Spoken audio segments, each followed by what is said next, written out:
तर महाविद्यालयाचे प्राचार्य आदरणीय डॉक्टर व्ही.आर. पाटील सर यांच्या परवानगीने मी आजच्या कार्यशाळेची सुरुवात करतो. आज आपल्या महाविद्यालयातील शिक्षकेतर कर्मचाऱ्यांसाठी कार्यशाळेचे आयोजन करण्यात आलेले आहे आणि या कार्यशाळेचा जो विषय आहे तो आहे effective working skills for stress management.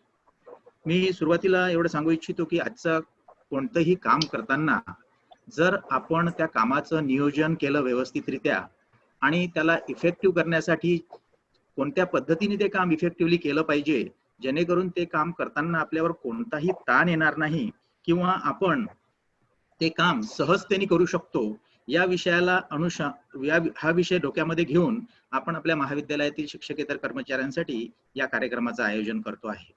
आणि आजच्या या कार्यशाळेला जे प्रमुख वक्ते म्हणून उपस्थित आहेत त्यांचा मी परिचय करून देऊ इच्छितो. आणि आजचे वक्ते आहेत डॉक्टर संजय देवडे सर, जे की असोसिएट प्रोफेसर अँड हेड आहेत department of physics, Shankarlal Khandelwal art science and commerce college Akola. यांच्याबद्दल सांगायचं झालं तर सरांना 24 वर्षाचा टीचिंग एक्सपिरियन्स आहे.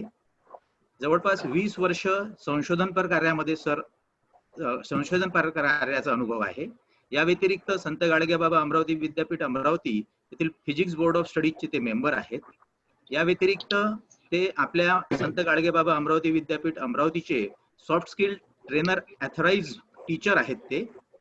त्या व्यतिरिक्त science teacher trainer for department of science and technology सुद्धा आहेत. या व्यतिरिक्त त्यांचं रिसर्च कॉन्ट्रीब्युशन पण फार भरीव असं आहे. त्यामुळे आपलं भाग्य आहे की आपल्यासोबत आज डॉक्टर संजय देवडे सर आहेत. आणि मी यानंतर कार्यक्रमाची मी सुरुवातीला रूपरेषा सांगितली की यानंतर महाविद्यालयाचे जे प्राचार्य आहेत ते वेलकम ॲड्रेस राहील त्यांचा, त्यानंतर देवडे सरांचं स्पीच राहील. तर मी आता माननीय प्राचार्यांना विनंती करतो की त्यांनी अध्यक्षीय भाषण करावं.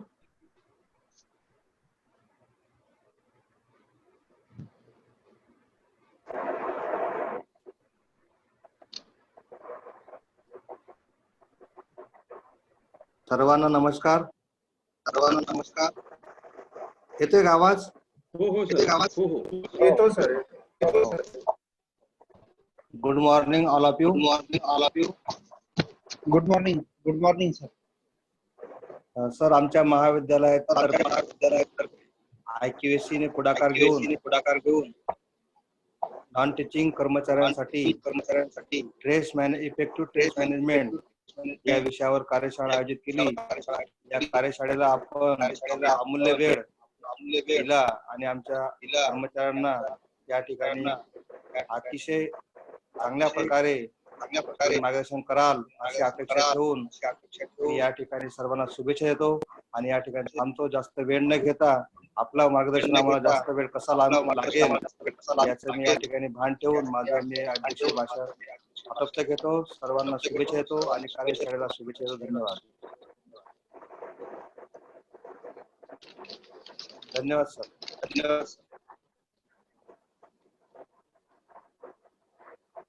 सुरू करू का सर? हो सुरू करा.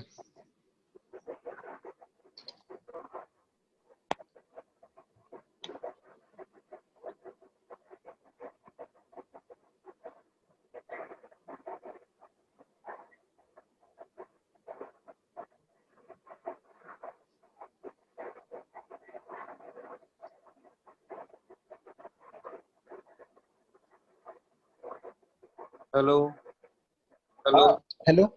हा, देवळे सरांना विनंती, सुरू करा. आता मी देवडे सरांना विनंती करतो की त्यांनी आपलं मार्गदर्शन लेक्चर चालू करावं. सर, आवाज येतो माझा क्लिअर? हो सर. ठीक. Thank you sir. धन्यवाद.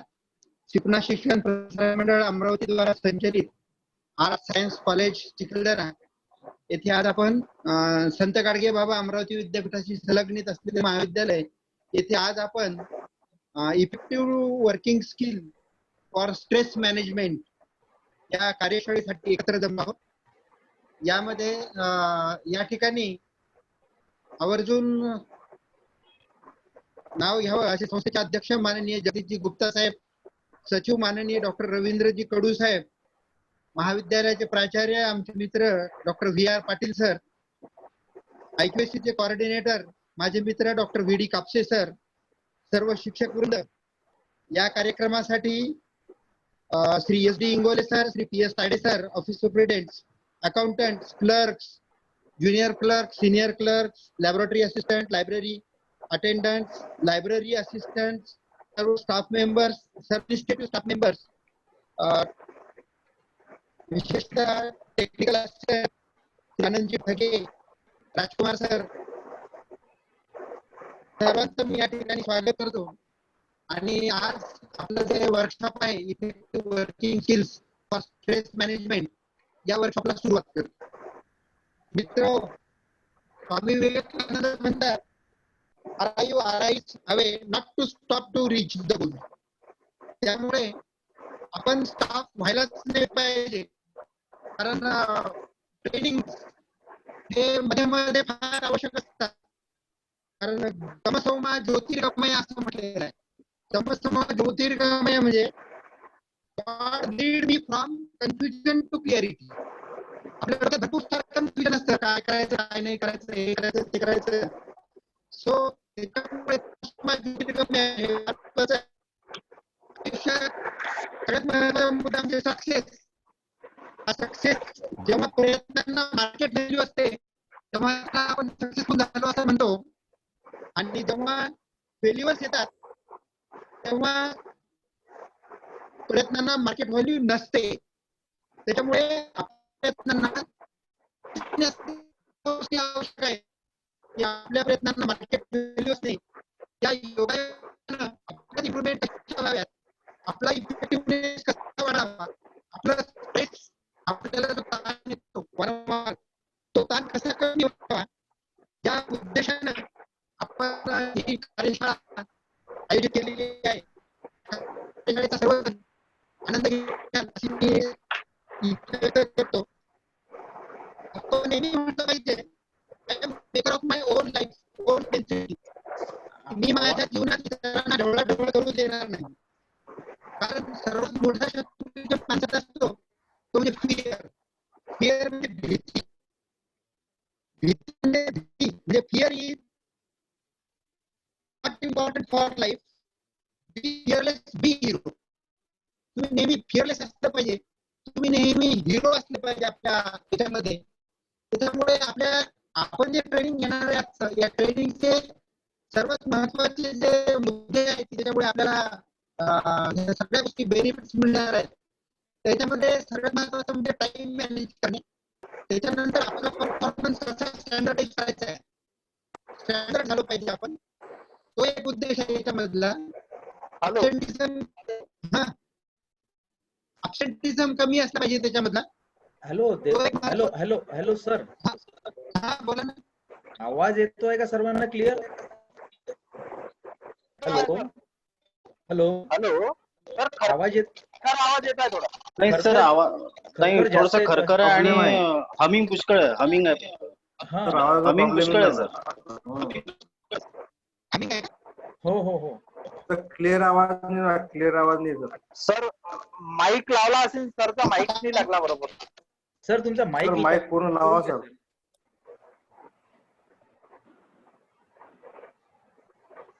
हॅलो नाही. हॅलो हॅलो सर, हॅलो नाही क्लिअर नाही आहे आवाज. नाही क्लिअर नाही आहे. एक मिनिट. हा माईक तुम्ही, मला असं वाटतं मायक्रोफोन बदलायला पाहिजे, थोडं चेंज करता येत असेल तर प्लीज.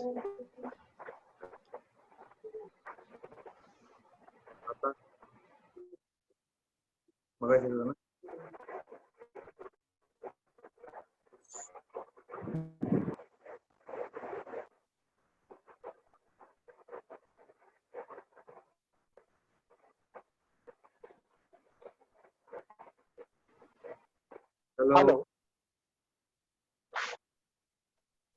आवाज थोडं पाहा ना, आवाजाचं. हॅलो आवाज हॅलो हॅलो हॅलो. हा सर, 2 मिनिटं. सर करता का आवाजाचा काहीतरी चेंजेस?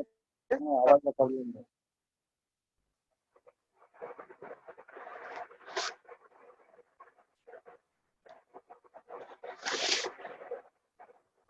हा हॅलो सर, येतो का आवाज आता हा. क्लिअर? हो नाही हो सर, हो सर. थोडा येतो का आवाज? नाही, आवाज क्लिअर नाहीये आणखी. आता आता येतो का क्लिअर पॉवर? हॅलो हा बंडू भाऊ, माईक सुरू करसाल तुमचा. Hello, hello. भारतीय झाला का क्लिअर झाला आवाज? नाही. नाही नाही सर, थोडस नाही, थोडा थोडस फरक. हमिंग आहे सर. आनंदराव, काय आहे त्याच्यामध्ये? हो. त्यांना सांगसाल थोडस काय करायचं. म्हणजे एक तर त्याचा मोबाईल कदाचित जवळ असू शकतो. सर लॅपटॉपवर आहे की मोबाईलवर आहे?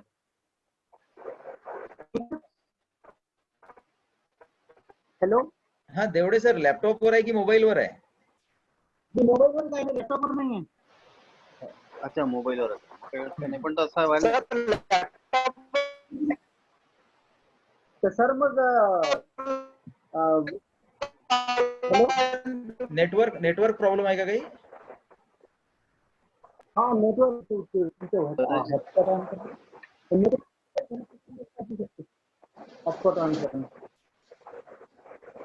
हो सर, 5 मिनिटं घेऊ आपण शांततेने. ओके.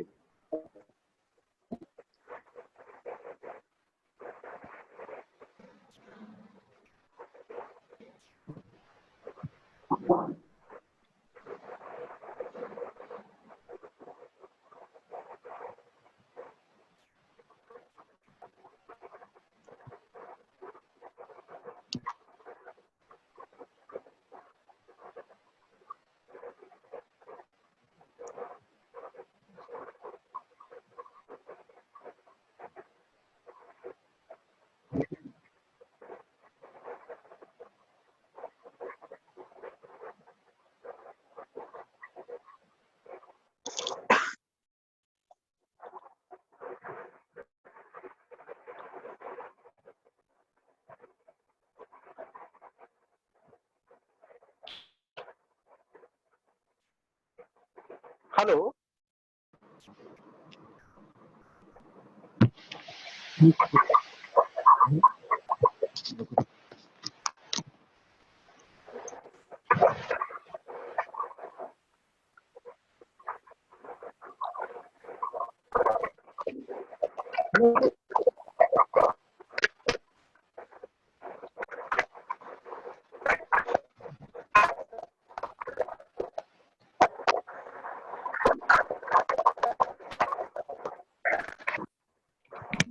हॅलो सर, येतो का आवाज क्लिअर? नाही नाही सर. हा हॅलो? नाही सर, आवाज नाही येत आहे. त्याच्यामध्ये हा आवाज थोडस नाही येत आहे सर. बोला ना तुम्ही. हॅलो, नॉईस आहे त्याच्यामध्ये. काय नॉईस येत आहे का दुसरं?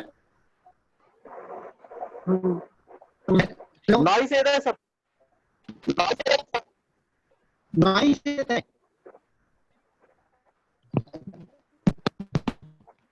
मला वाटतं मायक्रोफोन बदलून पहा तुम्ही.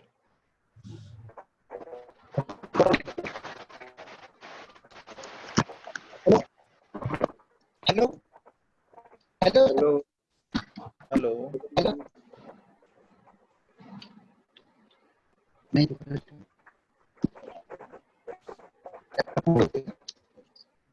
हॅलो हॅलो, झालं का क्लिअर सर? नाही. आता येत असेल क्लिअर आवाज बघा. हॅलो, हा बोला. आता येतो क्लिअर आवाज? नाही. काय होऊन राहिलं? आभाळ आल्यामुळे तर काही प्रॉब्लेम नसेल. आनंदराव, सांगता येईल का टेक्निकली?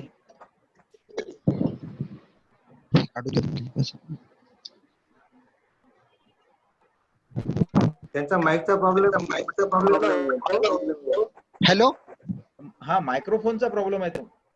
नाही 2 मायक्रोफोन लावून पाहिले मी, पहिलाही लावला ना आता हा. आता क्लिअर आहे एकदम. आता क्लिअर आहे ना? हो, एकदम क्लिअर आहे. येस सर, येस सर, हा. क्लिअर. बर बर बर बर, काही प्रॉब्लेम नाही. हा, छान, फोकस झालं का अनुष्का? एक मिनिट, फोकस झालं का पाहतो एकदा. हा ठीक आहे. हा सर. हा छान. आता ओके. Thank you sir. हा हा हा हा सर चालू करू का? हा चालू करून देतो. चालू. आपला बेनिफिट्स ऑफ द ट्रेनिंग सुरू होतं आपलं, की ट्रेनिंगचे बेनिफिट्स आहेत की give the more time to manage.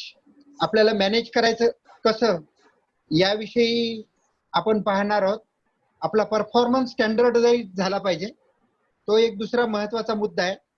तिसरा आहे लेस अब्सेंटिझम, लेस टर्नओव्हर, रिड्यूस टेन्शन. सर्वात महत्वाचा मुद्दा म्हणजे की टेन्शन तुमचं कमी झालं पाहिजे.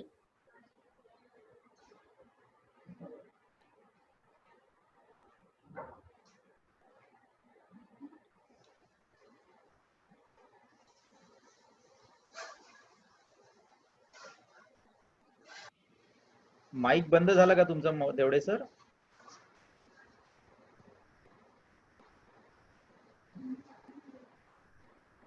हॅलो हा हॅलो हा हा हा कन्सिस्टन्सी असली पाहिजे, लोअर कस्टमाइज आणि बेटर सर्व्हिसेस असल्या पाहिजे आपल्या. आपण जिथे कुठे सर्व्हिस देतो त्या ठिकाणी आपली सर्व्हिस ही चांगली असली पाहिजे. या उद्देशानं आपण या कार्यशाळेकडे पाहत आहे. आता आज काय काय होणार, आपण काय काय घेणार या कार्यशाळेमध्ये, तर पहिलं आहे what is required, that is communication skills कसे असले पाहिजे आपले, बॉडी लँग्वेज कशी असली पाहिजे, त्याच्यानंतर तुमचं प्रेझेंटेशन स्किल कसं असलं पाहिजे, त्याच्यानंतर टीम वर्क कसं असलं पाहिजे, टीम वर्कच्या नंतर प्रोफेशनल इथिक्स काय असले पाहिजे आपल्या याच्यामध्ये, नंतर time and stress management, interpersonal skills, या विविध मुद्द्यावर आपण या ठिकाणी चर्चा करणार आहे. या सर्व बाबीवर आपण या ठिकाणी चर्चा करणार आहे. तर यामध्ये communication skill, body language, presentation skill, team work, त्यानंतर प्रोफेशनल इथिक्स, इंटरपर्सनल स्किल्स काय काय आहे आपले, आणि टाइम मॅनेज केल्यानंतर आपण स्ट्रेस मॅनेजमेंट आपल्याला कसं करता येईल याविषयी पण आपण याच्यामध्ये चर्चा करणार आहे. तर याच्यामध्ये सर्वात महत्वाचा मुद्दा असा आहे की जसं म्हणतात की जो जो जयाचा देखीला गुण तयासी मी गुरु केला जाणं, गुरुसी आले अपारपण जग सर्वत्र गुरु दिसे. या म्हणीनुसार आपण ज्या ज्या गोष्टी ऐकू, ज्या ज्या गोष्टी साकार करू, त्या सर्व गोष्टी आपण जर स्वतः मन लावून केल्या, म्हणजे जसं स्वप्न डोळ्यात साठवून ठेवू नयेत, कदाचित ते अश्रू बरोबर वाहून जातात म्हणतात, ती हृदयात जपून ठेवावी, कारण हृदयाचा प्रत्येक ठोका ही स्वप्न पूर्ण करण्याची आपल्याला प्रेरणा देईल. या उद्देशाने आपण आपली स्वप्न पूर्ण करावी. आपण सर्वांच्या समोर स्वतःला इम्प्रूव्ड ठरवावं, आणि तुम्ही जे करत आहात ते माहित नाही करणार की नाही, पण तुम्ही ज्याचा विचार करत आहात ते मात्र तुम्ही नक्की करणार, ही गोष्ट मी नक्की तुम्हाला सांगून देतो. त्याच्यामुळे आपण ज्या ज्या गोष्टी आता शिकणार आहे त्यामध्ये पहिला पॉइंट आहे आपला कम्युनिकेशन स्किल.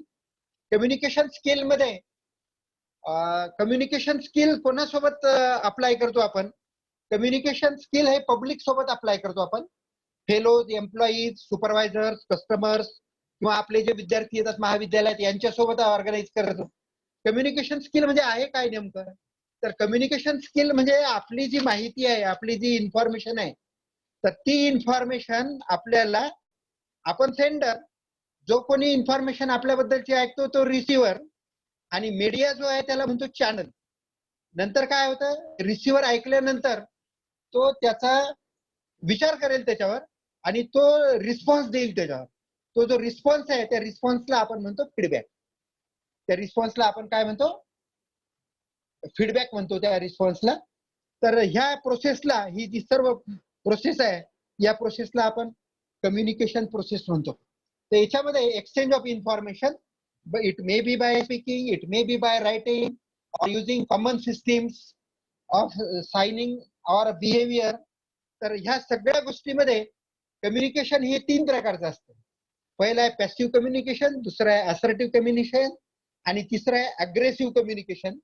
तर याच्यामध्ये पॅसिव्ह कम्युनिकेशन म्हणजे कोणतं, जेव्हा केव्हा आपण इतरांशी बोलतो आणि समोरचा व्यक्ती जर बरोबर ऐकत नसेल तर त्याला आपण सरळ सरळ पॅसिव्ह कम्युनिकेशन म्हणू. याच्यामध्ये त्याचा तो सेल्फ इगो राहील, तो स्वतः खाली पाहिल, आपल्याला बरोबर बोलणार नाही, किंवा फिलिंग ऑफ इन्फेरिटी, त्याच्यामध्ये थोडीशी इन्फेरिटी असेल, सेल्फ थोडं अग्रेसिव्ह असेल तो. याच्यामुळे काय होतं, त्या कम्युनिकेशनला आपण पॅसिव्ह कम्युनिकेशन म्हणतो. दुसरं कम्युनिकेशन आहे असर्टिव्ह कम्युनिकेशन. तर या असर्टिव्ह कम्युनिकेशन मध्ये डायरेक्ट आय कॉन्टॅक्ट असतो. असर्टिव्ह जे लोक असतात कम्युनिकेशन करताना, आपल्याला ज्याला ज्याला बोलायचंय त्याच्यामध्ये आपण 3 कॅटेगरीज पडल्या ज्याच्यासोबत कम्युनिकेशन करतो. पहिलं पॅसिव्ह, दुसरं असर्टिव्ह. तर असर्टिव्ह मी तुम्हाला एक्सप्लेन करतो. असर्टिव्ह वाले लोक हे डायरेक्ट कॉन्टॅक्ट करतात, आय कॉन्टॅक्ट. त्यांचं व्हॉइस हा फर्म असतो, त्या लोकांना असर्टिव्ह म्हणायचं. त्याच्यानंतर त्यांचे हाय इस्टीम असतात, हाय सेल्फ इस्टीम असतात आणि सेल्फ रिस्पेक्ट करतात ते. अशा लोकांना असर्टिव्ह म्हणतो आपण. यांना बोलताना आपण व्यवस्थित बोलू शकतो, यांना हँडल व्यवस्थित करू शकतो. पॅसिव्ह लोकांना काय, आपण एकतर्फी बोलण्यासारखं होतं, कारण त्यांचा काही ऐकायचा विचार नसतो, तरी पण आपण बोलतच राहतो. आणि तिसऱ्या प्रकारचे लोक जे आहे कम्युनिकेशन करताना, ते म्हणजे अग्रेसिव्ह. अग्रेसिव्ह म्हणजे स्वतःला सुपेरियर समजणारे, तुमच्यापेक्षा लाऊड व्हॉइसने बोलणारे, किंवा मीच जे बोलेल तेच तुम्ही ऐका, तुमचं काही सांगू नका. कधी कधी ते व्हायोलेटिंग पण होतील, की ते त्यांचे राईट्स जे आहेत तेच पुढे पुढे पुढे पुढे आणणार, त्यांना अग्रेसिव्ह होणारे असे सुद्धा लोक म्हणतो आपण. तर हे डिसरिस्पेक्टेबल पर्सन असतात, की यांचा रिस्पेक्ट शक्यतो होत नाही. याच्यामध्ये परत जे कम्युनिकेशन मध्ये आहे ते आपण स्क्रीनवर पाहत आता, हिअरिंग आहे, स्मेल आहे, सीइंग आहे, टच आहे, टेस्ट आहे. याच्यामध्ये सुद्धा आपल्याला कम्युनिकेट होऊ शकतं. It is a series of experiences. यांना काय म्हणतो, की हिअरिंग हे हा एक एक्सपिरियन्स आहे, स्मेल हा एक एक्सपिरियन्स आहे, पाहणे हा एक एक्सपिरियन्स आहे, टच म्हणजे कम्युनिकेशन हे टच मधून सुद्धा होतं, कम्युनिकेशन हे टेस्ट मधून सुद्धा होतं, कम्युनिकेशन हे स्मेल मधून सुद्धा होतं. तर अशा प्रकारचे हे कम्युनिकेशन आपण या ठिकाणी पाहता. याच्यामध्ये verbal communication, non verbal communication. कसं आहे, कम्युनिकेशन करताना आपण किती स्टँडर्डाइज राहू याचा आपण नेहमी विचार करायला पाहिजे. आपण नेहमी शक्यतो असर्टिव्ह असलं पाहिजे, ना पॅसिव्ह असलं पाहिजे, ना अग्रेसिव्ह असलं पाहिजे. मी जो मधला टेक्निक सांगितलं तुम्हाला, तो टेक्निक आहे असर्टिव्ह टेक्निक. तर या टेक्निक मध्ये आपण जर बोललो तर ते फार महत्वाचं असतं. याच्यामध्ये कसं आहे माहितीये का, बोलण्यापेक्षा ऐकणे फार महत्वाची गोष्ट आहे. बोलण्यापेक्षा ऐकणे ही सर्वात महत्वाची गोष्ट आहे. जर तुम्ही बोलणं कमी आणि ऐकणं जर जास्त असेल तर असं म्हणता येईल की आपल्याला इन्फॉर्मेशन जास्त मिळतात आणि मी पुन्हा जो आपला चालू असतो तो थोडा कमी होतो. कारण कसं आहे माहितीये का, बोलणं शिकायला मुलाला 2 वर्ष लागतात, पण काय बोलू हे शिकायला त्याचं पूर्ण आयुष्य जातं. त्याच्यामुळे communication is the most important aspect while our personality development.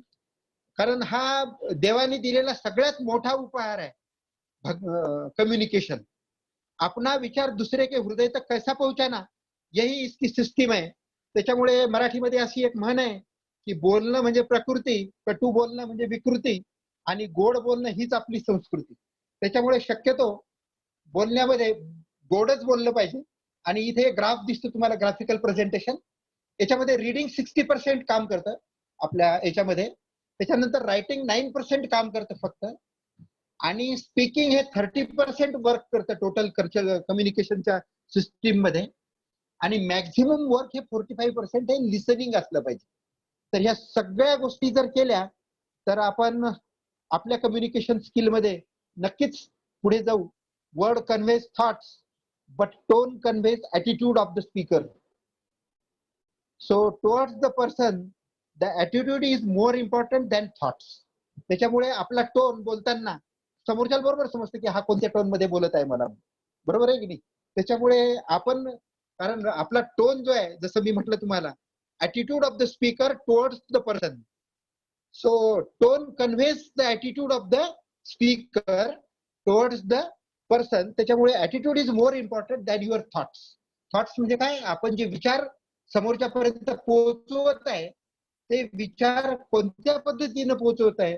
जसे मी आता 3 टाईप सांगितले तुम्हाला, त्या 3 टाईप पैकी मी कोणत्या टाईपनी तुम्हाला बोलत आहे, तर तो टाईप हा जर तुमचा जर व्यवस्थित असेल तर युअर कम्युनिकेशन इज प्रॉपर आणि तुम्ही लोकांना आवडू लागतात कम्युनिकेशनमुळे.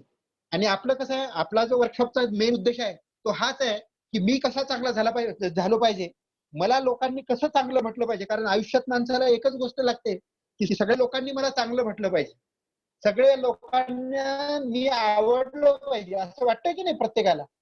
त्याप्रमाणे काय होतं माहितीये काय, आपण सर्वांना आवडलं पाहिजे. त्याच्यामुळे हा कम्युनिकेशन हा ऍस्पेक्ट जो आहे तो सर्वात इम्पॉर्टंट आहे. नेक्स्ट ऍस्पेक्ट आहे आपला बॉडी लँग्वेज. तर body language why it is important to keep peoples attention, हा सगळ्यात महत्वाचा point. To create good atmosphere, कारण बॉडी लँग्वेज जर आपली चांगली असेल तर आपण गुड ऍटमॉस्फिअर आपल्या भोवतालचं तयार करू शकतो. टू क्रिएट मोर इम्पॅक्ट, तुमच्या विचारांचा चांगला इम्पॅक्ट हा समोरच्यावर पडावा, हा मूळ उद्देश या बॉडी लँग्वेजचा असतो. तर बॉडी लँग्वेज जर आपण व्यवस्थित ठेवली आपली तर निश्चितच तुम्हाला रिस्पेक्ट ठेवेल, तुम्हाला रिस्पेक्ट मिळेल. आणि तुम्हाला जर रिस्पेक्ट मिळेल तरच तुमचं सगळ्या गोष्टी लोक ऐकून घेतील. त्याच्यामुळे कसं आहे, लोक ऐकून घेण्यासाठी आपली बॉडी लँग्वेज ही एक सर्वात चांगली असली पाहिजे. How you stand, how you move, how you appear to people, how you look at the people, how you, तुमचा साऊंड कसा आहे, तुमची बोलण्या चालण्याची भाषा कशी आहे, या सगळ्या गोष्टीवर हा बॉडी लँग्वेजचा इफेक्ट येत असतो. त्याच्यामुळे आपण जेव्हा जेव्हा काही जे कुठल्या गोष्टी जेव्हा करत असू तेव्हा हा बॉडी लँग्वेज ही फार महत्वाची गोष्ट असते. त्याच्यामुळे याच्यामध्ये आपण आपली बॉडी लँग्वेज किंवा मी कसा उभा राहायला पाहिजे बोलताना, मागे हात ठेवले पाहिजे, पुढे हात ठेवले पाहिजे. सरांच्या कॅबिन मध्ये, प्राचार्यांच्या कॅबिन मध्ये जर गेलो मी तर त्यांच्या टेबलवर हात देऊन उभं राहिलं पाहिजे का हात मागे ठेवून उभं राहिलं पाहिजे. जाताना मी आय कमिंग सर म्हणून विचारून गेलं पाहिजे. ज्याचा रिस्पेक्ट त्याला दिला तर कसं आहे, जगामध्ये take respect and give respect ही पॉलिसी आहे. त्याच्यामुळे मी जर रिस्पेक्ट देईल कोणाला तर समोरचा व्यक्ती मला रिस्पेक्ट देईल. त्याच्यामुळे हाऊ आय मूव्ह, मी एका जागेवरून दुसऱ्या ठिकाणी जाताना, चालताना, बोलताना मी कसं बोलतो, की मी लोकांना बॉडी लँग्वेज मध्ये मी लोकांना कसं दिसलो पाहिजे की ज्याच्यामुळे लोक मला लाईक करतील, हा सर्वात महत्वाचा आहे. सगळ्यात महत्वाचा मुद्दा म्हणजे साऊंड, की मी किती जोरात बोललं पाहिजे, मी किती हळू बोललं पाहिजे, हाही एक सगळ्यात महत्वाचा मुद्दा आहे या ठिकाणी. दुसरा महत्वाचा पॉइंट आहे प्रेझेंटेशन. प्रेझेंटेशन म्हणजे की माझं प्रेझेंटेशन कसं असलं पाहिजे, की मी जेव्हा केव्हा कुठे जातो, जेव्हा केव्हा कोणासमोर जातो तेव्हा माझं प्रेझेंटेशन हे कसं असलं पाहिजे.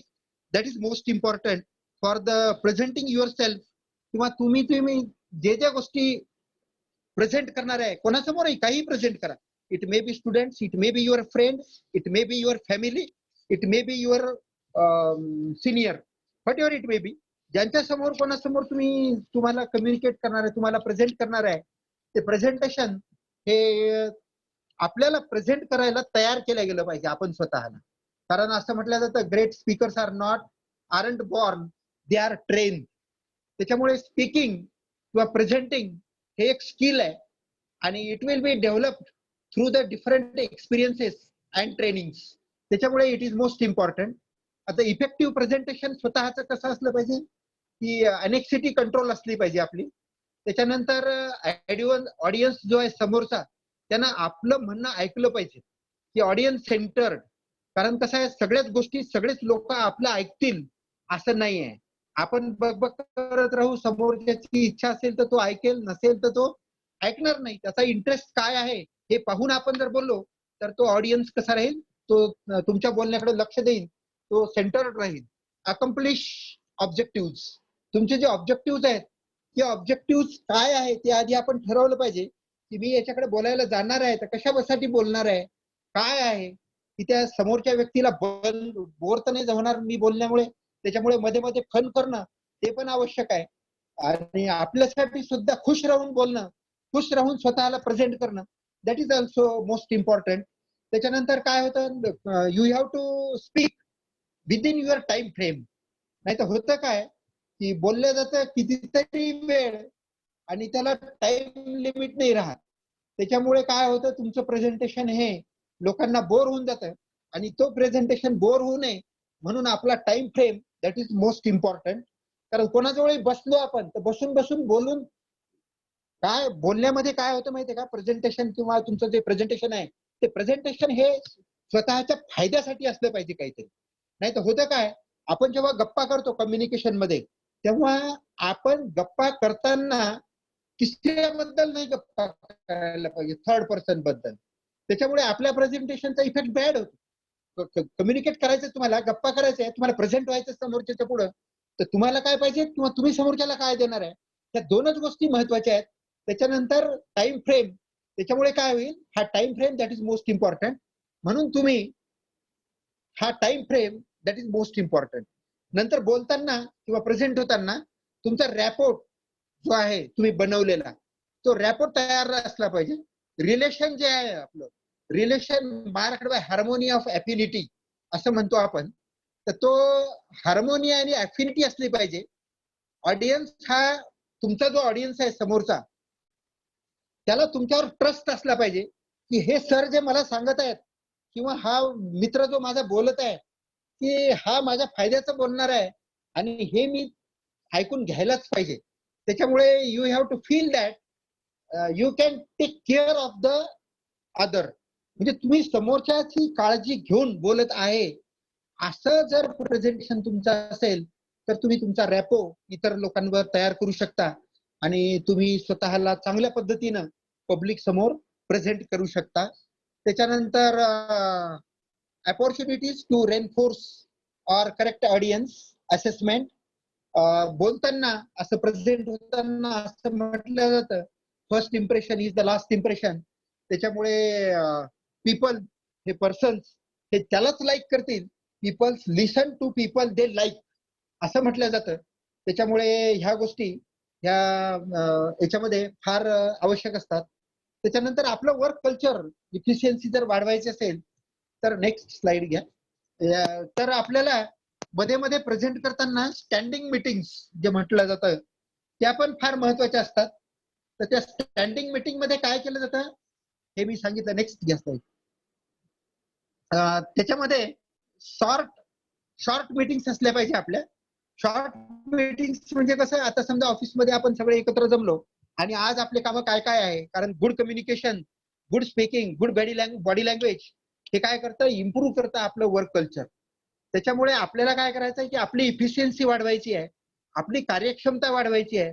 त्याच्यामुळे समजा कोणी स्कॉलरशिपचं काम करत असेल, कोणी अकाउंटंटचं काम करत असेल, कोणी विद्यापीठाचे पत्र आलेले हँडलिंग करत असेल, कोणी जेडीचं पत्र हँडलिंग करत असेल, कोणी प्राचार्यांनी काम सांगितलेलं हँडल करत असेल, कोणी स्टुडंट्सला कम्युनिकेट करत असेल, त्या सगळ्या गोष्टी आपल्याला काय ऍट अ टाइम करायच्या आहेत.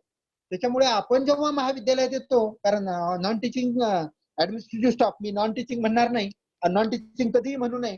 हा शब्द याच्याऐवजी तुम्ही हा एक शब्द वापरा, ऍडमिनिस्ट्रेटिव्ह स्टाफ. ऍडमिनिस्ट्रेटिव्ह स्टाफची शक्यतो टायमिंग फिक्स असतं. त्याच्यामुळे आपण जेव्हा केव्हा येऊ किंवा जेव्हा 1 तासाचा 2 तासाचा ब्रेक घेऊ तेव्हा ही standup meeting is most important. कारण स्टँडअप मीटिंग मध्ये शॉर्ट मेसेजेस असतात, held at the beginning or end of the every day म्हटल्यापेक्षा 2 वेळा करा तुम्ही. याच्यामध्ये 2 वेळा केल्यामुळे काय होईल की मला आज दिवसभर तो स्कॉलरशिप वाला सांगेल की मला हे कामं करायचे आहेत, तो विद्यापीठवाला सांगेल की मला हे कामं करायचे आहेत, अकाउंटंट म्हणेल मला याचा हिशोब करायचा आहे, त्याचा हिशोब करायचा आहे, तो जो ऍडमिशन घेणार आहे तो म्हणेल, किंवा काही फॉर्म भरायचे असतील, विद्यापीठाचे पत्र आले असतील, तोही क्लर्क, तोही ज्युनियर क्लर्क किंवा सिनियर क्लर्क या स्टँडअप मीटिंग मध्ये आपापले इश्यू 10-15 मिनिटात डिस्कस होतील. आणि याच्यामुळे काय होईल माहितीये का, 5 जणांना 5 इन्फॉर्मेशन माहित होतील की याला काम काय करायचंय, त्याला काम करायचंय काय करायचंय, की या सरांना काम करायचंय, तायडे सरांना कोणतं काम करायचंय, किंवा ज्युनियर क्लर्कला कोणतं काम करायचंय या सरांना. तर ह्या सगळ्या गोष्टी एकमेकांना तुमच्या माहित होतील. आणि या माहित झाल्याचा फायदा काय होईल की काम करताना एक गोष्ट जर दुसऱ्याला माहित असेल तर तो दुसरा त्याला मदत करेल, आणि ह्या दुसरा जेव्हा मदत करेल तेव्हा निश्चितच तुमचं वर्क कल्चर जे आहे, तुमचं जे काम आहे ते कमी वेळात जास्त इफेक्टिव्ह होईल. त्याच्यामुळे या स्टँडअप मीटिंग्स ज्या आहेत की ह्या आपला स्ट्रेस कमी करण्यासाठी फार महत्वाच्या असतात. त्याच्यामध्ये समजा इंगोले सरांना काही प्रॉब्लेम असेल तर तायडे सर सांगतील प्रॉब्लेम, तायडे सरांना काही प्रॉब्लेम असेल तर ते विचारतील इंगोले सरांना की इंगोले सर हे असं असं करायचं होतं मला, किंवा तुमचा एखादा लॅब असिस्टंट असेल तुम्हाला मदत करणारा, किंवा एखादा अटेंडंट असेल किंवा clerk, junior clerk, senior clerk, हे काय करतील, गो अराउंड द टेबल, एकत्र होतील आणि what are you doing, what do you plan to accomplish today, की आज आपल्याला प्लॅन मध्ये काय काय कामं करायची आहेत, मला हे करायचंय, मला ते करायचंय. इज देअर समथिंग प्रिव्हेंटिव्ह, की कधी कधी काय करायला लागतं की हे करायचं नाही बा आणि हे करायचं आहे की जे आपल्या ऑफिसच्या, आपल्या महाविद्यालयाच्या दृष्टीनं महत्वाचं आहे, तर हे काम आज प्रायोरिटी, फर्स्ट प्रायोरिटीने काम करायचं आपल्याला.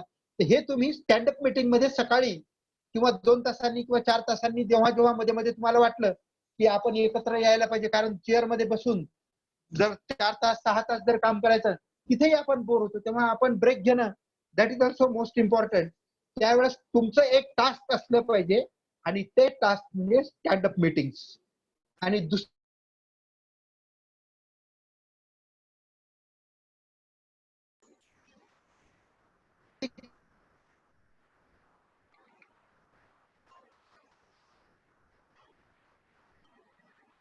ज्या नाही व्हायला त्या चर्चा नको व्हायला, कारण stand up meetings are not for the meetings for the boss.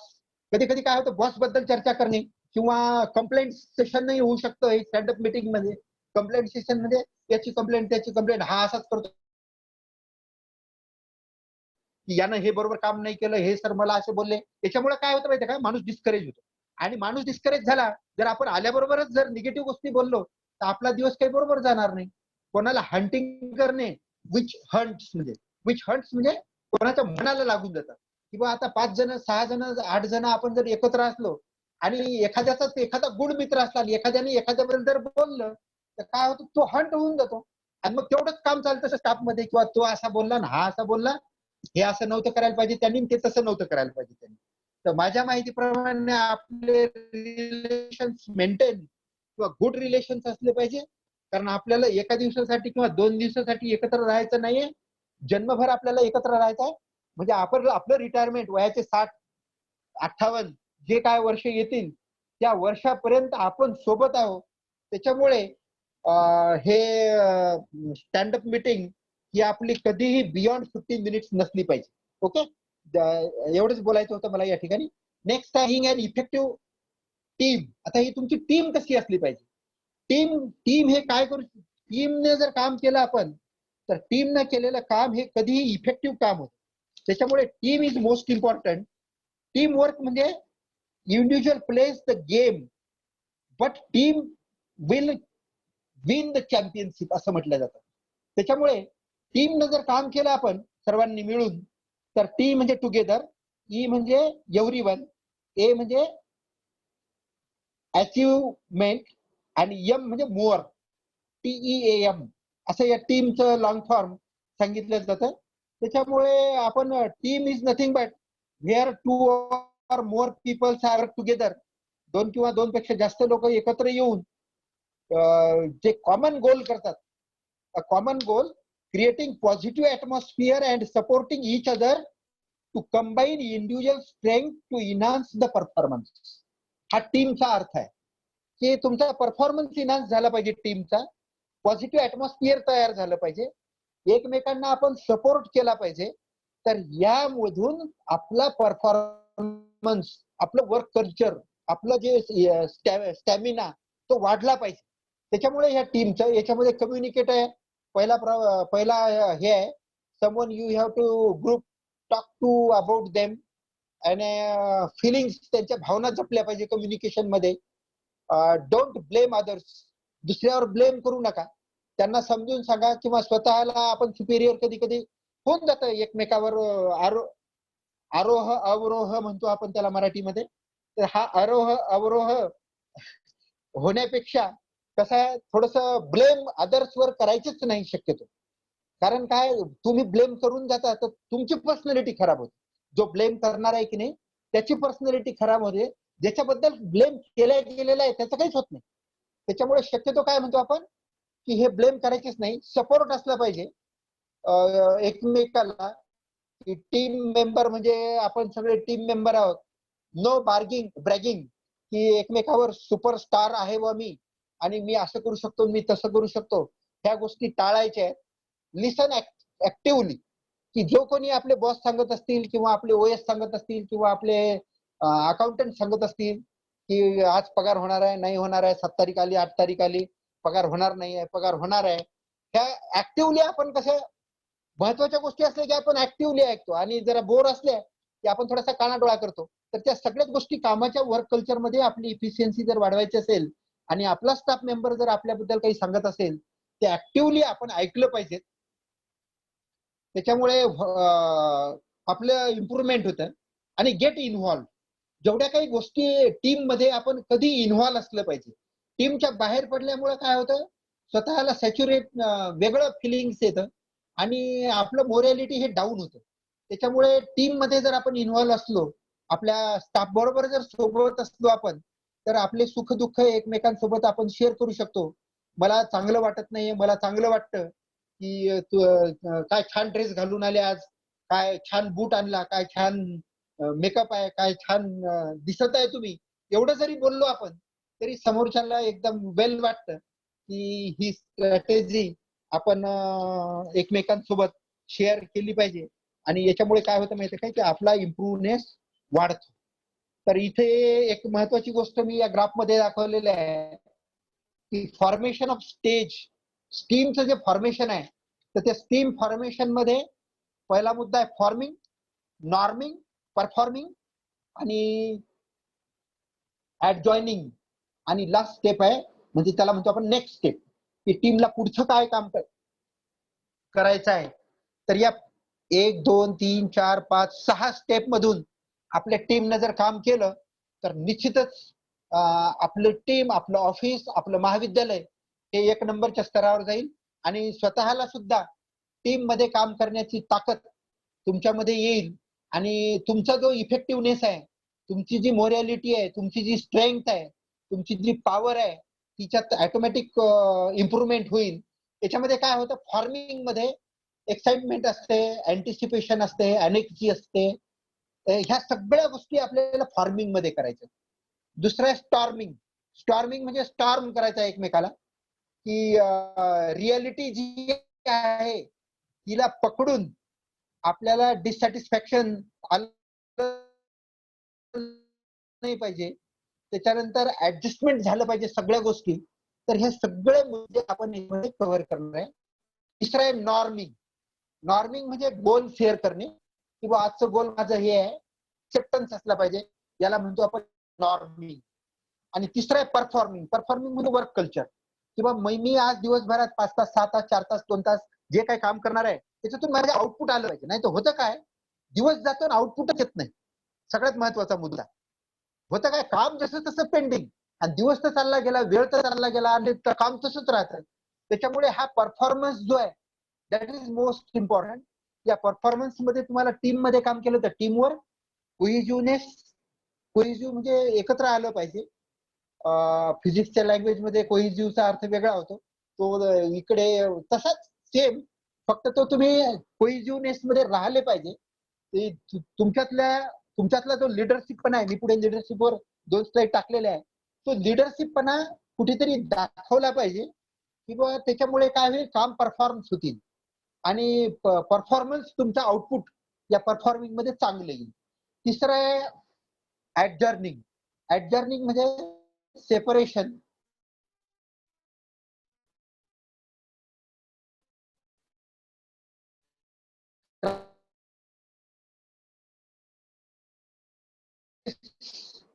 Dissatisfaction actually, तर ते जे आहे आताचा जो पॉइंट तो आपला खाली आलेला आहे. त्याच्यामुळे काय होतं ते काय, ह्या सगळ्या गोष्टी हा ग्राफ तसाच दाखवलेला आहे. Forming, storming, norming, performing. Performing हा उच्च पदावर दाखवलेला आहे, त्याच्यामुळे ऍडजॉइनिंग हे खाली आणलेलं आहे. आणि नंतर नेक्स्ट स्टेप जी आहे पुढची, की तुमचा परफॉर्मन्स दाखवल्यानंतर ऑप्शन्स हे तुमच्या पुढे तयार राहतील, किंवा कोणते कोणते ऑप्शन आपल्याला एक्सप्लोर करायचे आहे. तुम्ही स्किल्ड होसाल काम केल्यामुळे. त्याच्यानंतर अँटिसिपेशन वाढेल, एक्साइटमेंट वाढेल तुमची, किंवा याच्या पुढचं काम कोणतं आहे. That is most important. त्याच्यामुळे मी हे स्टेजेस तुम्हाला या टीम फॉर्मेशन मध्ये दिलेले आहेत. त्याच्यानंतर लिडरशिप पाहू आपण. की लिडरशिप मध्ये कोणते स्किल्स असले पाहिजे. Leaders execute and leaders are the managers. Leaders हे कसे असले पाहिजे, मॅनेजर्स असले पाहिजे. They execute the need and be clear about what they expect from others. की दुसऱ्याकडून तुम्हाला काय एक्सपेक्टेशन्स आहेत हे एकदम क्लिअर असलं पाहिजे आपल्याबद्दल, तरच तो मॅनेजर होऊ शकतो, तो एक्झिक्युटर होऊ शकतो, तो लीडर होऊ शकतो. कारण त्याच्यावर ट्रस्ट असला पाहिजे, ट्रस्ट युअर सेल्फ. आणि लीडरचं नेहमी स्माइलिंग असलं पाहिजे. नाही तर मग काय 12 वाजलेले तोंडावर कोण जाणार आहे त्याच्याकडे, त्या माणसाकडे कोणी जाणार नाही. कोणालाही वाटेल काय चेहरा पाहायचा त्याचा. तर लीडर असला पाहिजे, म्हणजे लीडर तुम्हाला व्हायचंय प्रत्येकाला. त्याच्यामुळे तुमचं स्माइलिंग फेस सगळ्यात महत्वाचं आहे. Share and stay together. तुम्हाला एकमेकांसोबत राहायचं आहे, सगळ्या गोष्टी शेअर करायच्या आहेत. त्याच्यामुळे लीडरचा हा सगळ्यात मोठा गुण म्हणजे तो त्याला शेअर करता आलं पाहिजे. त्याच्यात always learn new things. Leader तोच होईल की ज्याला नवीन नवीन गोष्टी शिकण्याची आवड आहे. कारण त्याला सांगावं लागेल ना लोकांना की मला हे माहित आहे, मला ते माहित आहे, तर लोक त्याला लीडर म्हणून ऍक्सेप्ट करतील. म्हणून त्याला नवीन नवीन गोष्टी ह्या शिकत राहावं लागेल. Accept responsibilities for yourself and your actions. आपण ज्या ज्या क्रिया करतो त्या सगळ्या ऍक्शन्सवर तुमच्या रिस्पॉन्सिबिलिटी असल्या पाहिजे की ते काम मी पूर्ण केलं पाहिजे. बरोबर आहे की नाही? नाही तर काय होईल, मग काम असाइन केलं जातं तुम्हाला, ते काम जर तुमच्याकडून होतच नसेल तर ते you cannot accept that responsibilities for yourself and your actions are not proper. तुमच्या ऍक्शन्स ह्या त्या कामाप्रती बरोबर नसतील तर तुम्हाला लीडर कसे काय म्हणतील लोक. त्याच्यामुळे जे काय काम करू आपण त्याच्यामध्ये आपला लिडरशिपनेस दिसला पाहिजे असं आपण काम करू. समजा विद्यापीठानं पत्र मागवलं एक, तर उद्या म्हटलं पाहिजे की बाबा जा आणि चिखलदऱ्याच्या कॉलेज सारखं बनवून आणा. बाकीच्या लोकांना सांगितलं पाहिजे की चिखलदऱ्याच्या सरांनी जसं बनवून आणलं, जसं इंगोले सरांनी सांगितलं, त्या सरांनी जसं बनवलं तसं सगळ्या विद्यापीठाच्या कॉलेजेसनी बनवून आणा. असं जेव्हा लोक सांगतील तेव्हा तिथे you are become a leader. बरोबर आहे की नाही? आणि बी ग्रेटफुल, ऑलवेज ग्रेटफुल असलं पाहिजे आपण. बरोबर आहे की नाही? कारण सगळ्यांचं जेव्हा आपण भलं समजू तेव्हा आपलं भलं होईल. Main makes history and not the others way around. in periods where there is no leadership, society stands still. Progress occurs when courageous, skillful leaders and opportunity to change the things for the better. चांगल्या गोष्टी होण्यासाठी तुम्हाला तुमच्या opportunity ज्या ज्या संधी येतात त्या संधीचं त्याला सोनं करावं लागेल आणि तुमचं स्किलफुलनेस त्या दाखवावं लागेल. Then effectiveness of a working skill याचा फायदा होईल, बेनिफिट्स होईल. लीडर मध्ये आणखी दोन तीन गोष्टी महत्वाच्या पाहिजे की तो लीडर हा leadership styles, efforts versus quality असं मी या स्क्रीनवर दाखवलेलं आहे. याच्यामध्ये हा कमांडर असला पाहिजे. कमांडर म्हणजे जो ऑर्डर देणार आहे, डायरेक्ट ऑर्डरच नाही पण तो ऐकून पण घेणार आहे. तो कोच असला पाहिजे, तो सपोर्टर असला पाहिजे. प्रत्येक ठिकाणी प्रत्येकाला उचलून धरणारा तो जर माणूस असेल then and then he will be leader. सुखदुःखामध्ये सहभागी असला पाहिजे. प्रत्येक गोष्ट जाणून घेणारा असला पाहिजे. कारण प्रत्येक स्टाफनं प्रत्येकाबद्दल जाणून घेतलं पाहिजे. तरच काय होईल, तुमच्यामध्ये भावाभावासारखं वातावरण राहील. नाही तर होईल काय, प्रत्येक जण आपल्याच तंद्रीत राहिला, आपल्याच धुंदीत राहिला तर ते इफेक्टिव्ह वर्क कल्चर राहणार नाही ऑफिसमध्ये. आणि आपल्याच तंद्रीत किती दिवस राहणार आहे माणूस. शेवटी माणूस हा समाजशील प्राणी आहे. त्याच्यामुळे आपण ज्या ज्या गोष्टी करतो त्यात आपल्याला आनंद येतो की नाही, आपल्याला कृतज्ञता येते की नाही, कृतज्ञता वाटते की नाही, मी जे कल्चर करतो, जे काम करतो, तरच काय होईल, ती स्टाईल ही लोकांना आवडेल आणि ऑटोमॅटिकली सेल्फ ऑर्गनायझेशन वाढेल. त्याच्यामुळे सेल्फ ऑर्गनाइज पर्सन असला पाहिजे आणि ह्या सगळ्या गोष्टी लिडरशिप मध्ये आणल्या पाहिजे. या लिडरशिप मध्ये सगळ्यात महत्वाचा मुद्दा म्हणजे मन शांत ठेवावं लागेल आणि तुमच्यात वादळ नाही व्हायला पाहिजे आतून. नाही तर काय होतं की जेव्हा केव्हा माणसामध्ये जास्त इन्फॉर्मेशन कलेक्शन होत किंवा मला जास्त माहित आहे असं माहित एखाद्या माणसाला होतं तेव्हा त्याच्यात वादळ तयार होतं आतून, इंटरियर. त्याच्यामुळे तेव्हा त्याला स्वतःच बॅलन्स करणं म्हणजे मन शांत ठेवणं आणि ओव्हर स्पीच करणं हे कंट्रोल करावं लागेल. तरच तो काय होईल, परफेक्ट लीडर होईल आणि लोक त्याला ऍक्सेप्ट करतील किंवा तो लीडर आहे. त्याच्यानंतर नेक्स्ट पॉइंट जो येतो आपल्या याच्यामधला तो आहे प्रोफेशनल इथिक्स. तर या प्रोफेशनल इथिक्स मध्ये की कोणते इथिक्स असले पाहिजे की जेव्हा मी वर्क बॉडी म्हणजे ऑफिसमध्ये काम करतो, जेव्हा एंट्री करतो गेटच्या आत, ते professional ethics is the need of the hour in India. यावेळी ही फार आवश्यकता आहे. व्हेन पर्सन जो माणूस हा वर्क स्पॉटला आहे, he must think of his work only. बरोबर आहे की नाही? He must put his heart and soul into the work. त्याने त्या कामात कसं आहे, काम हे 5 तासाचं काम 2 तासातही होतं. बरोबर आहे की नाही? जेव्हा तुम्ही तुमचं होल हार्टली काम करसाल आणि आपल्याला माहित आहे आपल्याला इतकंच काम आहे की नाही, आज तेवढं काम निपटून टाकायचं, होल हार्टली करायचं. आणि होल हार्टली जेव्हा काम करू आपण तेव्हा आपल्या मनाला पण शांती वाटते आणि आपल्याला काय होतं माहितीये का, माणसाला निरोगी राहायचं असेल, निरोगी सगळ्यात महत्वाचा मुद्दा, तर माणसाला निरोगी तोच राहू शकतो जो होल हार्टली काम करतो. It may be your family, it may be your volleyball खेळायला जर तुमची टीम जात असेल होल हार्टली काम निघेल. बरोबर आहे की नाही? खेळायला जाऊ तेव्हा तसंच आपण जसं खेळताना करतो, जसं गेम मध्ये जसं ग्राउंडवर आपण आपलं दाखवतो, त्याचप्रमाणे इथे सुद्धा आपण आपलं होल हार्टली ऑफिसमध्ये जर काम केलं तर that is nothing but the professional ethics. कारण प्रत्येक एम्प्लॉई हा ऑर्गॅनिक पार्ट आहे ऑर्गनायझेशनचा आणि त्याला त्याचं कॉन्ट्रीब्युशन दिल्याशिवाय ते फंक्शनिंग, तो जो कार्यक्रम आहे दिवसभराचा, तो स्मूथ होत नाही आणि स्मूथ झाल्यानंतर ऑर्गनायझेशनचं सक्सेसफुल रेट वाढत नाही.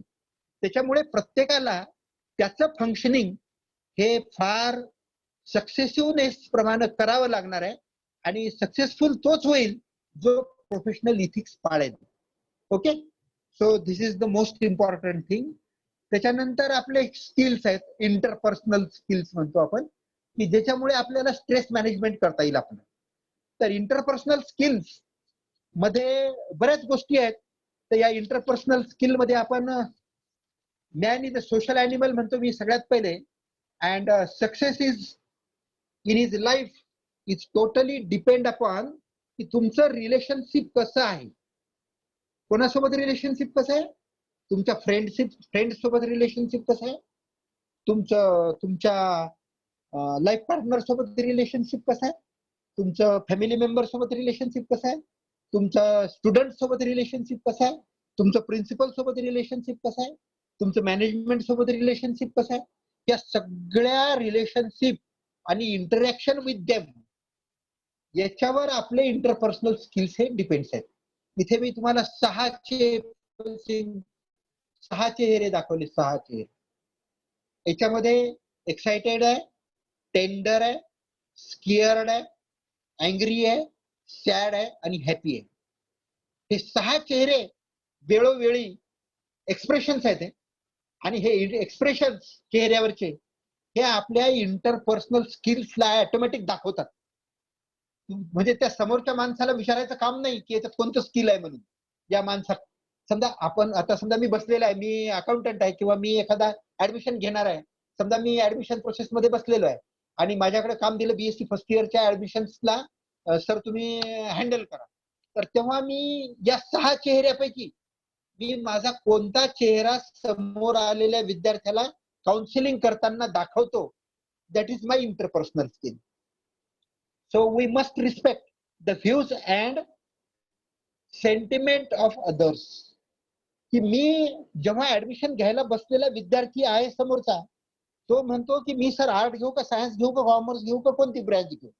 तर मला सांगता आलं पाहिजे त्याला की बेटा तुझा इंटरेस्ट काय आहे आणि तुझ्या इंटरेस्ट प्रमाणे तू काम कर. मी काय करणार, मी फक्त ह्या सगळ्या गोष्टी ओपन करून ठेवणार की तुला हे करता येईल, ते करता येईल, ते करता येईल, तू बघ तुला काय करायचं आहे ते. बरोबर आहे की नाही? कारण माझं सेंटिमेंट काय आहे की त्याला रिस्पेक्ट देणं आहे, त्याला रिस्पेक्टफुली बोलणं आहे. कारण कोणताही माणूस, एक व्यक्ती दुसऱ्या व्यक्तीला जेव्हा भेटतो तेव्हा तो काय एका दिवसासाठी, 2 दिवसासाठी, एका तासासाठी त्याचे रिलेशन तिथे डेव्हलप करत नाही. तो माणूस मरेपर्यंत किंवा तो जिवंत जोपर्यंत आहे तोपर्यंत त्याच्या मनामध्ये याच्याबद्दलचे स्किल्स, याच्याबद्दलचं व्यक्तिमत्व तो त्याच्या मनात तयार करून ठेवतो. त्या 15 मिनिटात, 10 मिनिटात, 1 मिनिटात तो जेव्हा त्याच्या पुढे बोलायला येतो.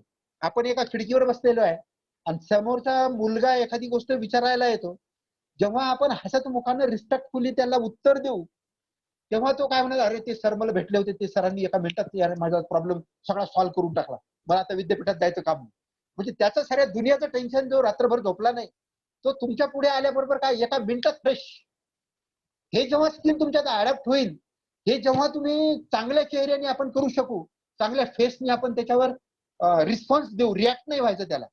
कारण विचारलेल्या प्रश्नाला जेव्हा आपण रिस्पॉन्स देऊ तेव्हा काय होतं माहितीये का, रिस्पॉन्स जेव्हा देऊ तेव्हा रिस्पॉन्स हा आपला रिॲक्शन नसली पाहिजे.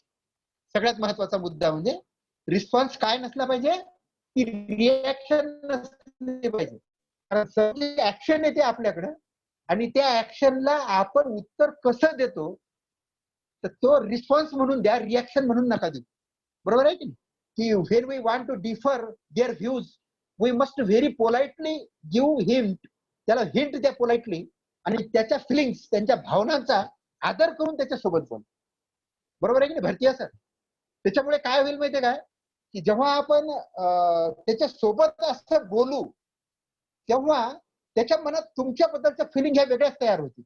तो एवढा गदगद होऊन जाईल, आतून खुश होऊन जाईल एकदम, की यार सरनं माझा प्रॉब्लेम सॉल्व्ह करूनच टाकला. नाही तर प्रॉब्लेम काय होता माझा, मला विद्यापीठात जावं लागलं असतं, मला या सरला भेटा, त्या सरला भेटा, त्या सगळ्या गोष्टी माझ्या सरनी 1 मिनिटात सॉल्व्ह करून टाकल्या. त्याच्यामुळे आता मला टेन्शन नाही आणि मी या एका माणसामुळे या माणसाला मी जन्मभर विसरणार नाही. कारण कसं आहे, महाविद्यालयात 1000 विद्यार्थी आहेत, तर हे 1000 विद्यार्थी आपण काय 25 वर्ष, 30 वर्ष, 32 वर्ष प्रत्येक जण सेवा देतो. त्याच्यामुळे समोरचा व्यक्ती जो जो आपल्या समोर येतो त्याला आपण आपलं वर्क कल्चर तसं डेव्हलप केलं पाहिजे. मी तर करतो, कारण मी काय करतो माहितीये काय, माझे मॅक्झिमम काम मला कुठल्याच ऑफिसमध्ये जायचं काम पडत नाही. का काम पडत नाही, कारण आपल्याला बोलायचं काय, आपल्याला गोड बोलायचं आहे फक्त. माझं कास्ट सर्टिफिकेट, त्या मुलाचं कास्ट सर्टिफिकेट माझ्या घरी येतं, माझ्या सगळे तहसील मधले काम असो, कलेक्टर ऑफिस मधले काम असो, कारण त्या ठिकाणी आपले पॅरेंट्स आहेत अवेलेबल. त्याच्यामुळे आपल्याला काय करायचं आहे, विद्यार्थ्यांना गोड बोलायचं आहे, विद्यार्थ्यांच्या पॅरेंट्सचा फायदा, राजू सर, विद्यार्थ्यांच्या पॅरेंट्सचा फायदा आपल्याला घ्यायचा आहे की नाही. कारण कम्युनिकेशन जर आपलं प्रॉपर असेल, हे जे 6 चेहरे दाखवले याच्यातला हॅपीनेस आणि एक्साइटेड हे 2च गोष्टी जर आपल्या सोबत असतील तर you can create your personality, good personality in front of the person. समोरचा पर्सन आहे त्याच्यामध्ये आपण 1 नंबर तयार होऊन जाऊ आणि तो तुम्ही 1 नंबर, तुमच्या जन्मभराचे प्रॉब्लेम तो सॉल्व्ह करायला उभा असते. कधी या सर म्हणते यू आर वेलकम. बरोबर आहे की नाही. आणि तेच जर आपण त्याला जर थोडस धमकून बोललो, जाय रे नंतर सांगतो रे, हे काय होतं माहिती काय, जेव्हा आपण ऑफिसमध्ये येतो की नाही तेव्हा सगळे टेन्शन हे गेटच्या बाहेर सोडून द्यायचे आणि मगच एंट्री करायची, नमस्कार करायचा, मग बसायचं आपल्या कामाला. कारण आपलं फिलिंग जसं कॉलेजमध्ये किंवा शाळांमध्ये आल्याबरोबर प्रेयर होते. प्रेयर कशासाठी होते, की बा विद्यार्थ्यांच्या मनात जे काय भरकटून आले असतील ते आपण एकत्र जमा करतो आणि जनगणमन झालं, वंदे मातरम झालं, प्रेयर झाली, त्याच्यामुळे त्यांचं कॉन्सन्ट्रेशन हे तिथे येऊन जातं. आणि मग आमचा फिजिक्सचा फॉर्म्युला जो आहे E=mc², हा फॉर्म्युला तिथून लागू होतो. कारण एनर्जी क्रिएट करायची असेल तुम्हाला, तुमचं काम करायचं असो का समोरच्याकडून करून घ्यायचं असेल, तर तुम्हाला काय करावं लागेल माहितीये काय, हा फॉर्म्युला जो सांगितला फिजिक्सचा, आईन्स्टाईनचा, कापसे सर, E=mc², याला देवडे सरच्या फॉर्म्युल्यामध्ये थोडंसं चेंज करावं लागेल.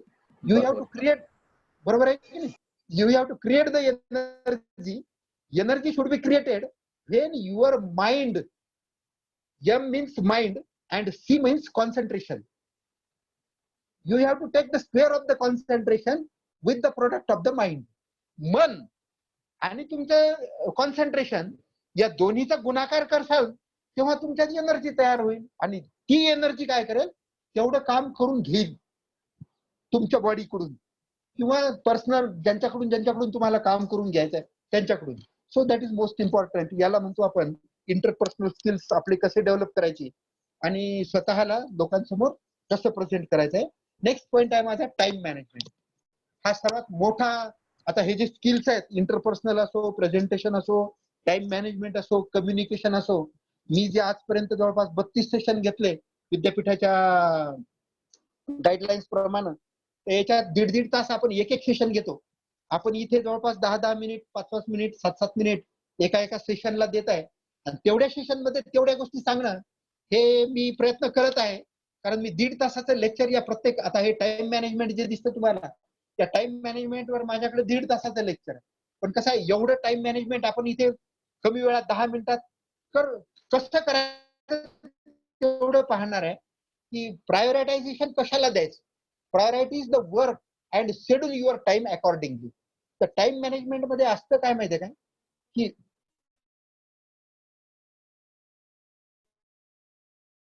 Important work should be allotted. Very very important कामं कोणती आहेत आणि जे अर्जंट आहेत, याचे 4 कॅटेगरी करतो आपण. व्हेरी इम्पॉर्टंट अँड अर्जंट, असं वर व्हेरी इम्पॉर्टंट, नॉट इम्पॉर्टंट लिहायचं, इकडे अर्जंट, नॉट अर्जंट लिहायचं, असा एक चौकोन तयार करायचा. आणि त्या 4 चौकोनात ते कामं टाकून द्यायचे आपले दिवसभराचे, काय काय आहेत, काय काय नाही. नाहीतर मग काय होतं, प्रायोरिटी असते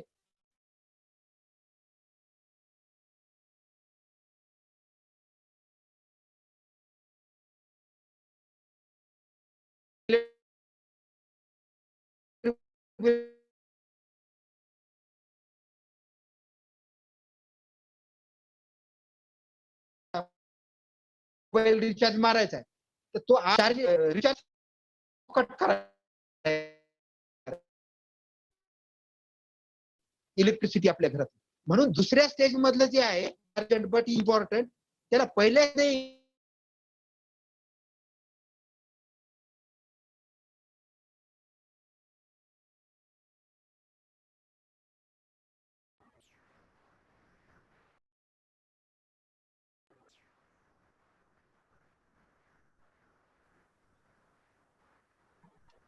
हॅलो. आवाज disconnect. Hello Devade sir. Hello Anandrao. Hello Anand भाऊ.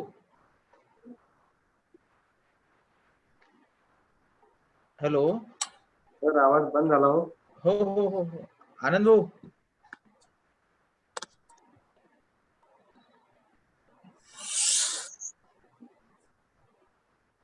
हॅलो.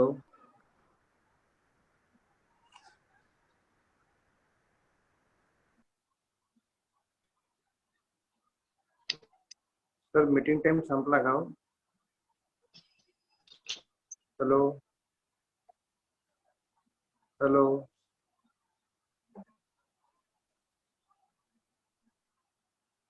हॅलो.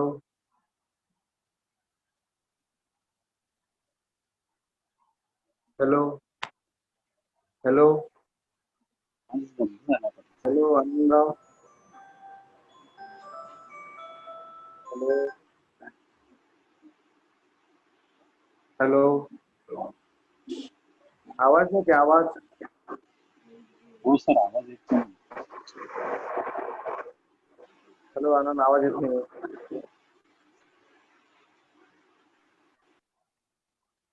हो हो येतातच सर, जॉईन व्हायचे आहेत सर.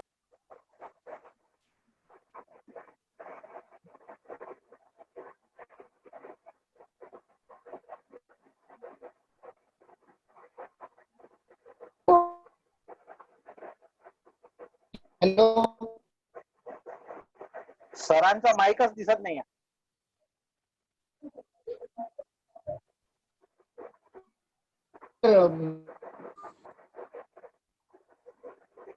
हॅलो. हा आनंदराव. हा सर. आले सर, माईक सुरू केला म्हणतात देवडे सर.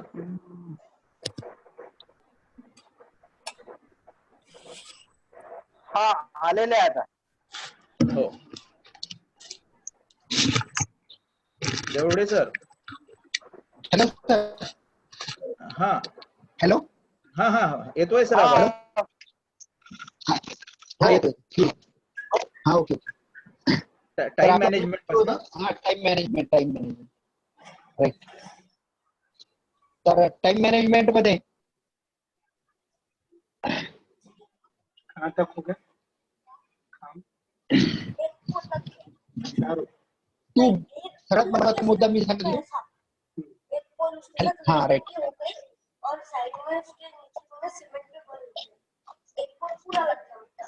अभी और आगे से और फूलों का मार दिया. आप दिख रहे हो इसको? आप दिख रहे हो लाइव? आप दिख रहे हो, वो भी दिख रहा है आपको? मैं उनको दिख रहा हूं. Hello hello. हाँ बोला सर. हेलो. हा ए गिरीश भाऊ, कोणाचं माईक तरी बंद हे करा. चालू आहे वाटतं. गिरीश भाऊ माईक बंद करा. माईक बंद करा. हा हा. तर आपलं सुरू होतं टाइम मॅनेजमेंट. टाइम मॅनेजमेंट मध्ये prioritization the work and schedule your time accordingly. याच्यामध्ये कसं आहे, टू डू ची लिस्ट करणं सर्वात महत्वाचं आहे.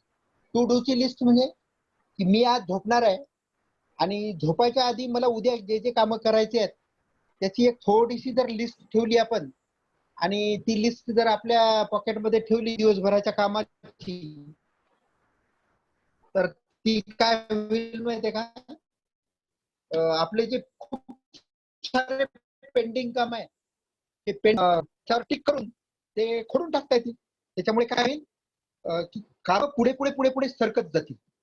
तर जोपर्यंत तुमचे काम सरकणार नाही तोपर्यंत पुढे सरकणार नाही, तोपर्यंत आपण पुढे जाणारच नाही. आणि त्याच्यासाठी एक ऍक्टिव्हिटी आहे. तर त्या ऍक्टिव्हिटी मध्ये एक टेबल मध्ये की आपण ऍक्टिव्हिटी किंवा मला काय काम करायचं आहे पहिले आपण अर्ध्या अर्ध्या तासाचा स्लॉट ठेवू. बरेच लोक म्हणतात की मी खूप काम करतो किंवा मी माझ्याकडून 24 तास देवाने दिलेले आहेत. सगळ्यांना 24 तास दिलेले आहेत. एपीजे अब्दुल कलाम असो की प्रतिभाताई पाटील असो का मी असो का तो एखादा सेवक असो किंवा एखादा ऍडमिनिस्ट्रेटिव्ह स्टाफ असो का व्हाईस चान्सलर असो, सर्वांना 24 तासच दिलेत देवानी. त्या 24 तासामध्ये प्रायोरिटी 8-24 त्याच्यात 8 आवर्स असे 3 फेज करावेत असं मला वाटतं बरं. कारण 8 तास आपण महाविद्यालयात असतो, 8 तास मिनिमम बेडवर असतो आणि उरलेले 8 तास जे आहेत ते आपण कसे स्पेअर करू त्याच्यावर आपलं लाईफ डिपेंड असतं टोटल. किंवा तुमचा सक्सेस रेशो जो आहे तो 8 तास बेडवर सगळ्यांचे जातात, 8 तास ऑफिसमध्ये सर्वांचे जातात. फक्त राहिलं काय, उरलेले 8 तास आपण कसे मॅनेज करतो त्याच्यावर तुमचा सक्सेस रेट डिपेंड आहे. श्रीमंती, पैसा, तुमची प्रोफेशनल डेव्हलपमेंट, त्या सगळ्या गोष्टी ज्या काय असतील त्या ह्या सगळ्या ह्या उरलेल्या 8 तासाच्या मॉड्यूल मध्ये तुम्ही कोणाला कसं फिट करता, कोणती प्रायोरिटी कशाला देता त्याच्यावर डिपेंड आहे. समजा मी आज 8 तासाचं शेड्यूल घेतो ऑफिसचं, तर या ऑफिस वर्क मध्ये मला कोणत्या कोणत्या प्रायोरिटी आहेत त्याच्यासाठी काय करायचं, 8 तासाचे अर्ध्या तासाचे तुम्ही एक स्वतःला इम्प्रूव्ह करण्यासाठी, बरं स्वतःला इम्प्रूव्ह करण्यासाठी सांगतोय. नाही तर मग काय होईल, ते कंपल्सरी होईल सरना असं कसं काय सांगितलं पण असं नको व्हायला. त्या उद्देशाने मी काय म्हणतो, स्वतःच एक अर्ध्या तासाचे स्लॉट पाडा. पहिल्या कॉलम मध्ये अर्धा तास, 1 तास, 1.5 तास, 2 तास, 2.5 तास, 3 तास असे 8 तासाचा स्लॉट करा. पुढे ऍक्टिव्हिटी लिहा की मी पहिल्या अर्ध्या तासात काय ऍक्टिव्हिटी केली आणि त्याच्या पुढे लिहा प्रायोरिटी. प्रायोरिटी म्हणजे ABC. प्रायोरिटी मध्ये काय करायचं, ABC. ए म्हणजे मस्ट डू, बी म्हणजे टाइम सेव्हिंग ऍक्टिव्हिटी ती, आणि सी म्हणजे अवॉइड करायचं की ते काम मी अवॉइडही करू शकतो, नाही केलं तर चालतं. तर हे असं करा आणि तुम्ही एक दिवसभर आज कसा घालवला मी समजा किंवा काल कसा घालवला, तर याच्यात जर 8 तासाचं घरचं शेड्यूल करायचं असेल तर घरचं करा, ऑफिस मधलं 8 तासाचं शेड्यूल करायचं तर ऑफिस मधलं 8 तासाचं शेड्यूल करा. फक्त हे 8 तासाचं शेड्यूल एक दिवस एक एक्सरसाइज म्हणून 1 दिवस, 2 दिवस, 3 दिवस, 4 दिवस जर तुम्ही असं करून पाहिलं की अर्ध्या तासाच्या ऍक्टिव्हिटी मध्ये की मी कोणाला टाइम ABC मध्ये टिक करायचं. फक्त ए म्हणजे काय म्हणायचं, मस्ट डू. बी म्हणजे काय म्हणायचं, टाइम सेव्हिंग. समजा मी बाथरूम मध्ये अर्धा तास बसलो आंघोळ करत, बरोबर आहे की नाही, किंवा ताटावर 1 तास बसलो जेवायला, तर ते बी मधून ए मध्ये किंवा सी मधून बी मध्ये, बी मधून ए मध्ये आपल्याला आणतात. टाइम सेव्हिंग ऍक्टिव्हिटी आहे ना आपली ती. त्याच्यामुळे हा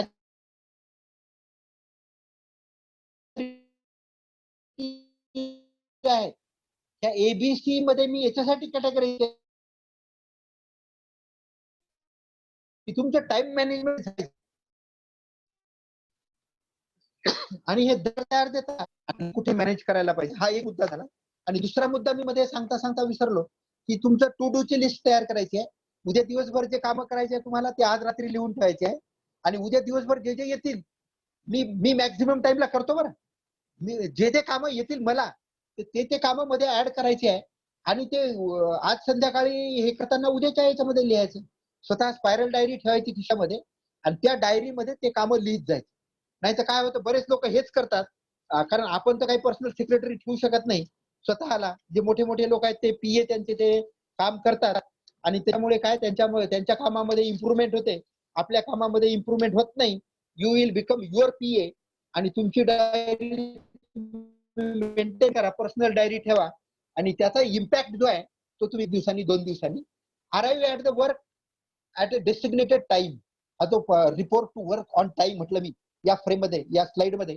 तर त्या टाइमला आपण राईट टाइम आलं पाहिजे. तुम्हाला कोणी म्हणत नाही कोणी आलं काय आणि कोणी नाही आलं काय वेळेवर, पण तुमचंच मन तुम्हाला सांगते की अरे यार मला आज लेट झाला. घरून निघताना कुठेतरी गडबड होते. आपलं मन आपल्याला दुखून, बरोबर आहे की नाही. कोण पाहतं, मॅनेजमेंट काय म्हणतं, प्राचार्य काय म्हणतील, ही गोष्ट सगळी वेगळी आहे. फक्त काय की माझं मन मला किती स्वच्छ ठेवायचं आहे याच्यासाठी ह्या ऍक्टिव्हिटी आपल्याला करायच्या आहेत.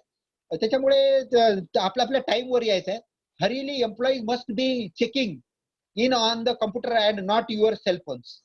हा सगळ्यात मोठा सोशल साईट जे आहेत सध्या, त्याला थोडस मी एका मिनिटासाठी एक्सप्लेन करतो. हे म्हणजे कोणाला नाही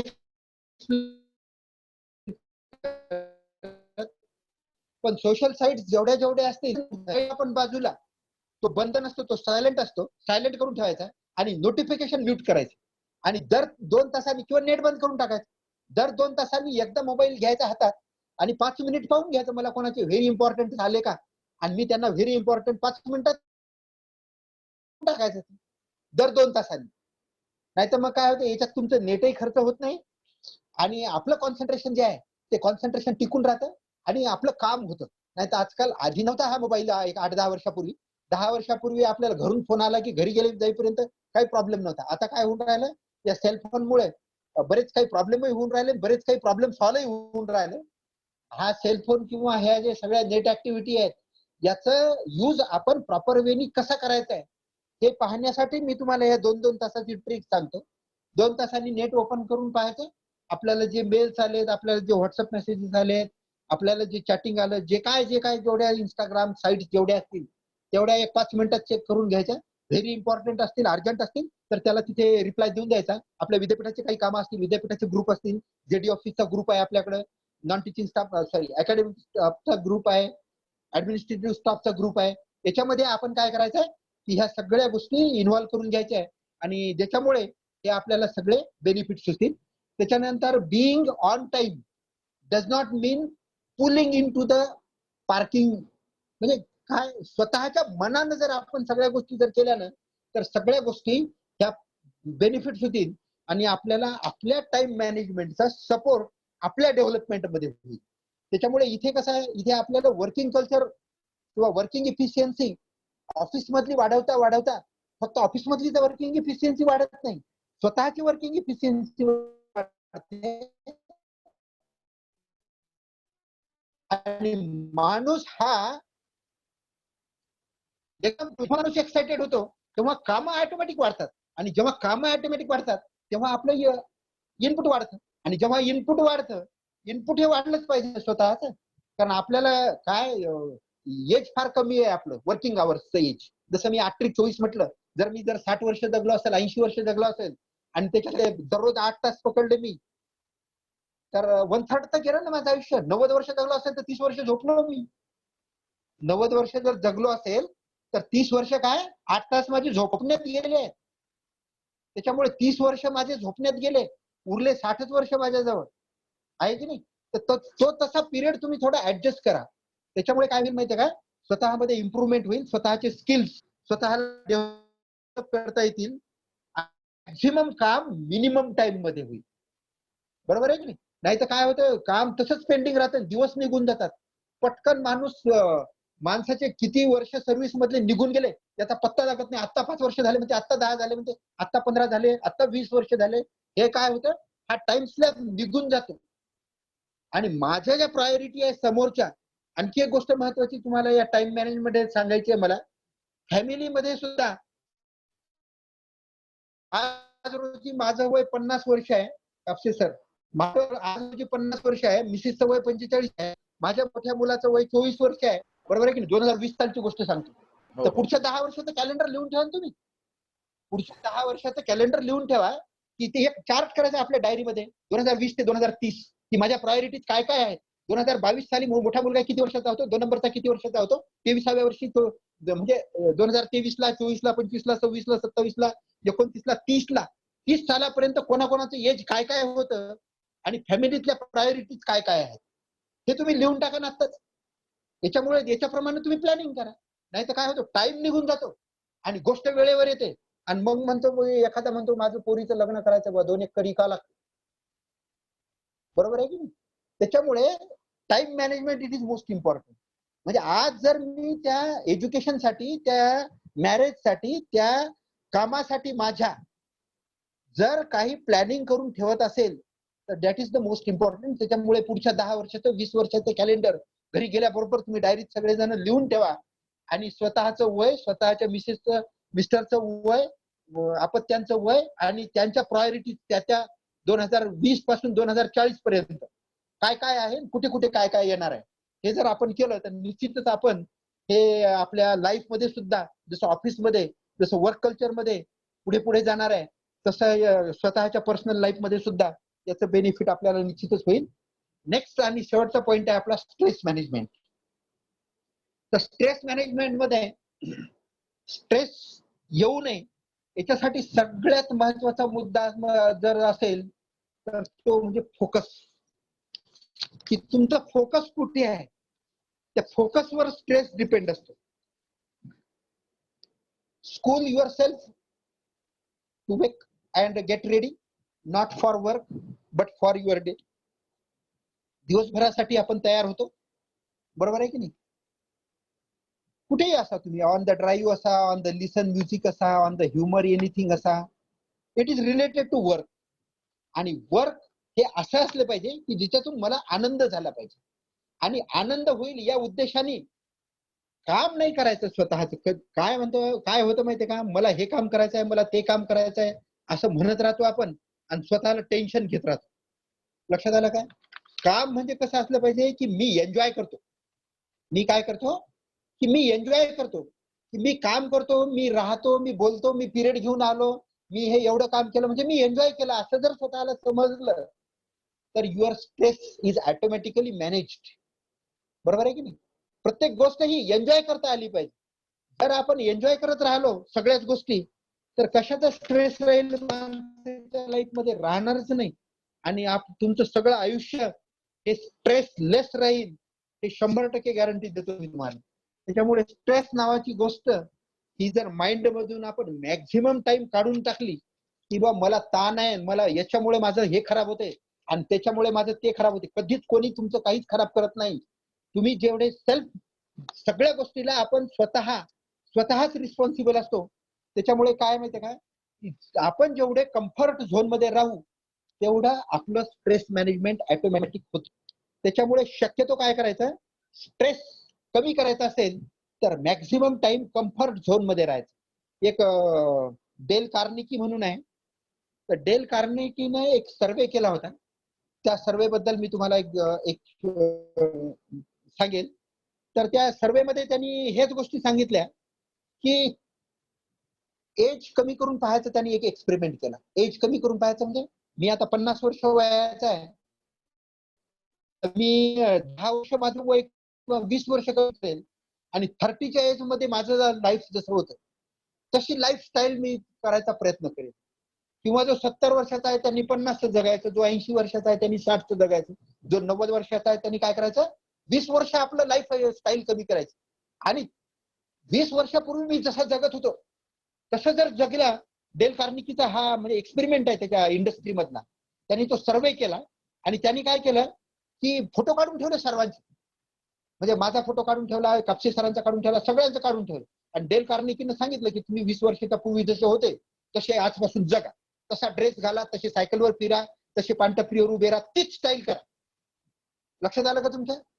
तेच गेम खेळा. 20 वर्षापूर्वी ज्या गोष्टी करत होते, ऍक्टिव्हिटी करत होते, त्या सगळ्या ऍक्टिव्हिटी तुम्ही करा. आणि खरंच एक वर्षभर चालू दिलं त्यांनी हा एक्सपेरिमेंट. आणि एका वर्षानंतर परत एकदा फोटो काढलेले सर्व लोकांचे. तर निश्चित त्यांच्या सगळ्यांच्या चेहऱ्यामध्ये एवढा ड्रास्टिक चेंज झाला की त्यांचे म्हणजे एकदम एज कमी असल्यासारखे फोटो आले. हा डेल कार्नेगीचा सर्वे आहे. त्याच्यामुळे आपण पण काय करायचं माहितीये का, की ऍक्टिंग करायची आहे. काय ऍक्टिंग करायची आहे की 1 वर्ष, 2 वर्ष, 1 महिना, 2 महिने ऍक्टिंग करून पहा ना तुम्ही, की 20 वर्षापूर्वी मी कसा होतो, किंवा 10 वर्षापूर्वी जे कमी वयाचे लोक आहेत त्यांनी 10 वर्षापूर्वी मी जे ऍक्टिंग करत होतो तशी ऍक्टिंग करा. की ह्या काय करतील तुम्हाला, एनर्जी सेव्हर म्हणून युज होईल याचा, एनर्जी सेव्हर म्हणून. आणि प्रत्येकाच्या माइंड मधल्या ज्या ज्या गोष्टी असतील त्या निघून जातील. किंवा मला हे जमत नाही, मला ते जमत नाही, माझा ही बिमारी आहे, माझी ती बिमारी आहे, मला हे असं झालं, ते तसं झालं. याच्यामध्ये काय करायचं, पुन्हा एक महत्वाची गोष्ट सांगतो तुम्हाला. तुम्ही ज्या स्पीडनं चालताय ना त्याच्यापेक्षा 20% स्पीड वाढवा चालायचा. ज्या व्हॉल्यूमनं बोलताय ना त्याच्यापेक्षा 20% आवाजाचा व्हॉल्यूम वाढवा. आणि जसे उभे राहता ना तुम्ही, उभे राहायची स्टाईल, तर ह्या उभे राहायच्या स्टाईल मध्ये थोडस सीना टाईट करून बॉडी कनेक्शन टू माइंड म्हणतो आपण. Body is connected to mind. जसे मिलिटरीतले लोक उभे राहतात, बरोबर आहे की नाही? त्यांना कसं हॅलो अटेंडन्स म्हटलं की लगेच तुमचं, सावधान म्हटलं की लगेच अप टू डेट सॅल्यूट तयार त्याचं. तसं तुम्ही काय करा, स्वतःच्या emotions is created by motion म्हणतो आपण याला. काय म्हटलं मी? Emotion is created by motion. म्हणजे आपल्याला काय 20% ना आपली मोशन सगळ्याच गोष्टीत वाढवायची. त्याच्यामुळे काय होतं माहितीये का, बढत वाढते माणसाचं, आणि बॉडी कनेक्टेड टू माइंड, आणि स्ट्रेस कमी होऊन जातो, बरोबर आहे की नाही? त्याच्यामुळे emotion is created to motion, that is most important. याच्यामध्ये काय होतं माहिती का, डिप्रेशन हे तुमच्या बॉडी लँग्वेजवरून समजतं की हा माणूस डिप्रेस्ड आहे. ते कसं ओळखू शकतो आपण, की तो त्याची बॉडी लँग्वेजच सांगते. तो खाली पाहतो, तो डोळे चोळतो, तो जांभळ्या मारतो, तो डिप्रेशन मध्ये आहे, बरोबर आहे की नाही? तर बॉडी लँग्वेज मध्ये काय फरक जाणवतो ते तुम्ही हा एक्सपेरिमेंट केल्यानंतर पहा. त्याच्यानंतर तुमचं जे स्ट्रेस मॅनेजमेंट आहे, तर स्ट्रेस मॅनेजमेंट मध्ये तुमचं आय कॉन्टॅक्ट चांगले असले पाहिजे. आय कॉन्टॅक्ट म्हणजे समोरच्या डोळ्यात डोळे घालून आपण बोललो पाहिजे. नजर चुरा के कितने दिन भागेगा आदमी, नाही पळू शकत नाही ना आपण इकडे तिकडे. त्याच्यामुळे आपली आय कॉन्टॅक्ट पण चांगली असले पाहिजे. आणि आपण कसं आहे माहिती, एनर्जी लेस दिसलो नाही पाहिजे समोरच्यांना, बरोबर आहे की तुमचं एज किती असो, की तुमची body is full of energy, blood tank full of blood tank आहे, फुल ऑफ एनर्जी आहे, हे असं दिसलं पाहिजे. त्याच्यामुळे ऑलवेज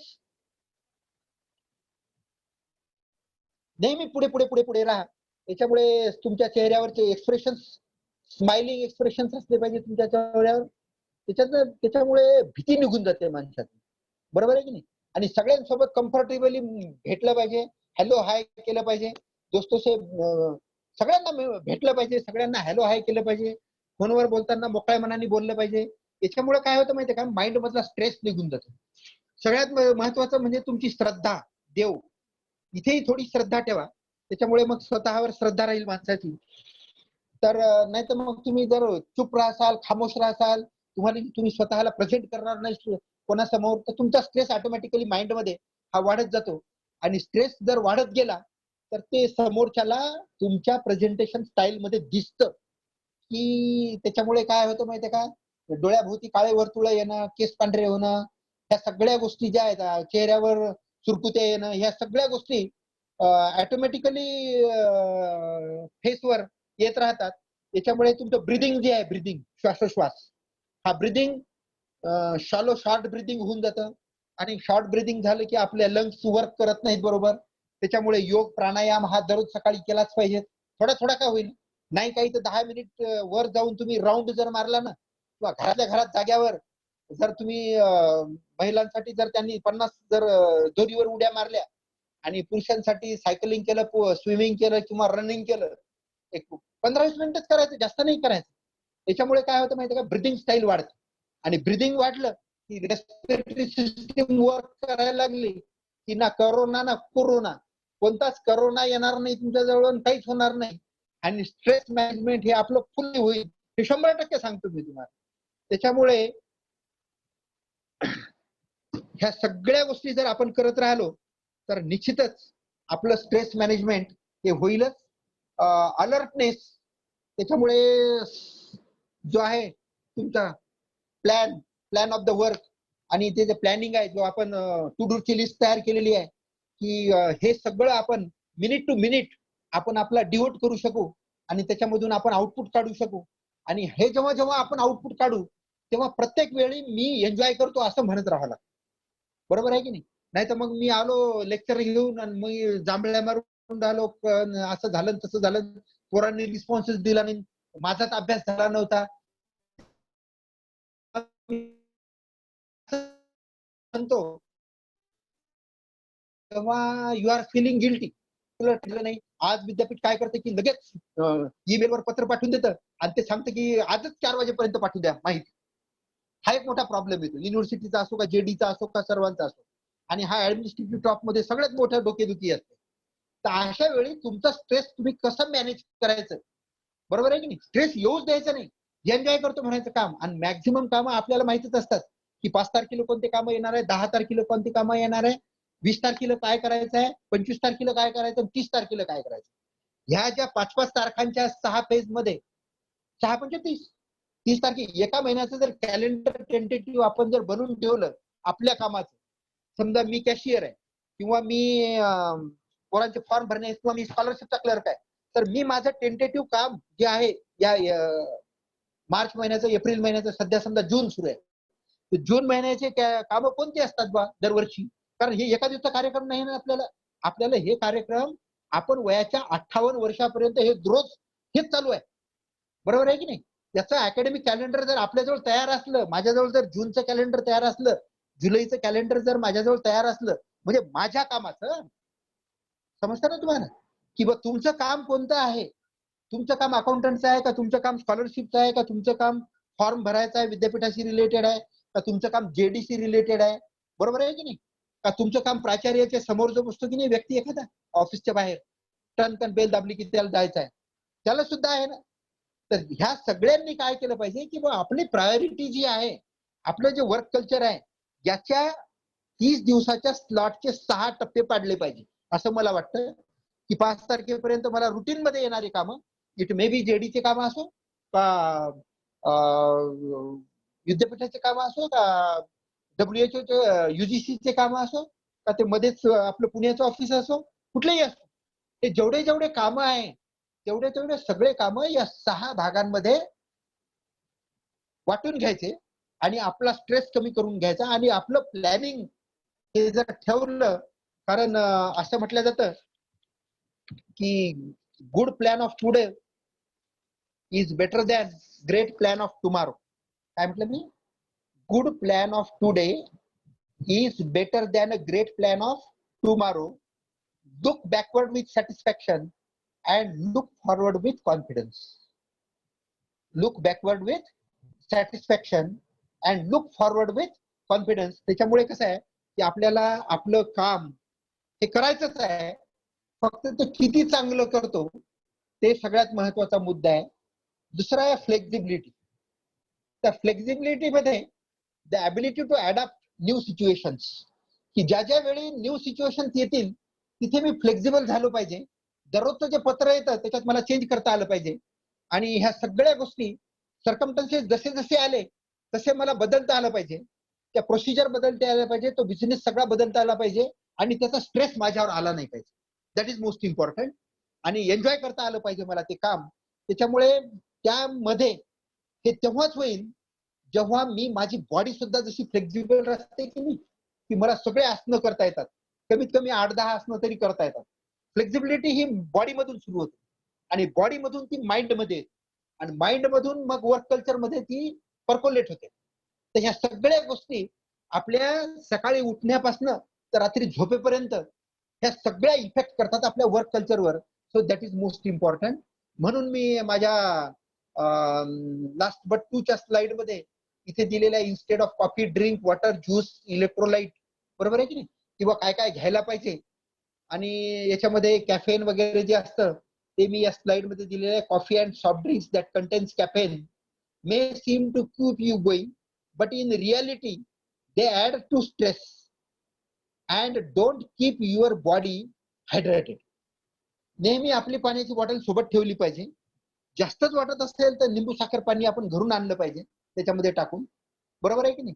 आणि ती बॉडीला डिहायड्रेट करण्यासाठी ती पाण्याची बॉटल आपल्या एक सोडून 2 भरून घरून येतात ना, ते आपल्या बॉडीला डिहायड्रेट केलं पाहिजे. आणि याच्यामुळे काय होतं माहितीये का, आपली ग्लुकोज लेवल मेंटेन राहते, आपल्या सगळ्या गोष्टी मेंटेन राहतात. आणि सकाळी जर आपण योगा करत असेल तर ते फारच छान. फिजिकल, इमोशनल आणि मेंटल स्ट्रेस हा जर आपल्याला मेंटेन ठेवायचा असेल तर yoga is the best way. जसं मी आता सांगितलं, योगा करा किंवा रनिंग, सायकलिंग किंवा स्विमिंग करा. त्या सगळ्या गोष्टीपैकी एक गोष्ट फक्त आपल्याला कोणतीही करा, तिन्हीपैकी एक, पण 10 मिनिट 15 मिनिट ते गोष्ट कराच. त्याच्यामुळे काय होईल, आपलं सगळं स्ट्रेस मॅनेज होईल. मी इथे एक 4 लेवल स्ट्रॅटेजी दिलेली आहे. रिॲक्शन, लर्निंग, बिहेवियर आणि रिझल्ट.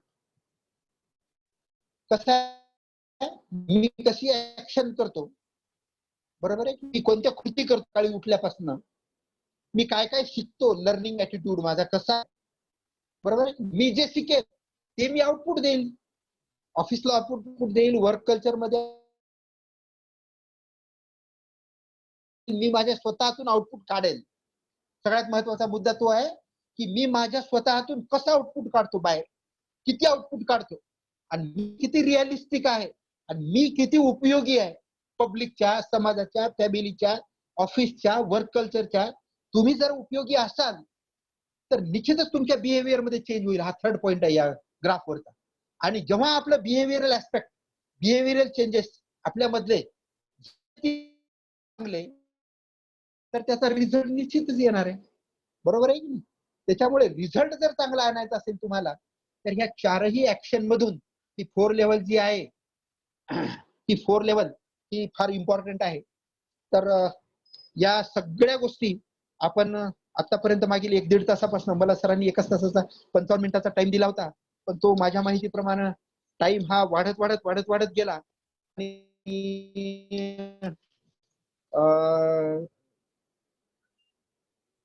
असंच म्हटलं जातं की मंजिल उन्हीं को मिलती है जिनके सपनों में जान होती है, यूं ही पंख होने से कुछ भी नहीं होता, हौसलों से उडान होती है. त्याच्यामुळे तुमच्यातला हौसला, तुमच्यातली जिद्द, तुमच्यातली इच्छाशक्ती, त्या सगळ्या गोष्टी तुमचं स्वप्न साकार करणार आहे, बरोबर आहे की नाही. त्याच्यामुळे आपलं स्वप्न साकार करायचं असेल, आपण 5 वर्षांनी, आपण 10 वर्षांनी, आपण 15 वर्षांनी कसे राहणार आहे, हे जर तुम्हाला आज फोकस करून ठेवायचं असेल तर निश्चितच तुमच्यातली मंजिल, तुमच्यातले सपने, तुमच्यातली जिद्द आणि तुमच्यातला सगळ्यात महत्वाचा म्हणजे हौसला हा कायम राहायला पाहिजे. या ठिकाणी मला मॅनेजमेंटनी, माननीय प्राचार्यांनी, माननीय IQAC कोऑर्डिनेटर VD कापसे सरांनी आपल्यासोबत सुसंवाद साधण्याची जी संधी दिली, या संधीचं आपण सर्वजण सोनं करून घ्याल. कुठे काही जर अनावश्यक बोलल्या गेलं असेल त्याबद्दल क्षमस्व.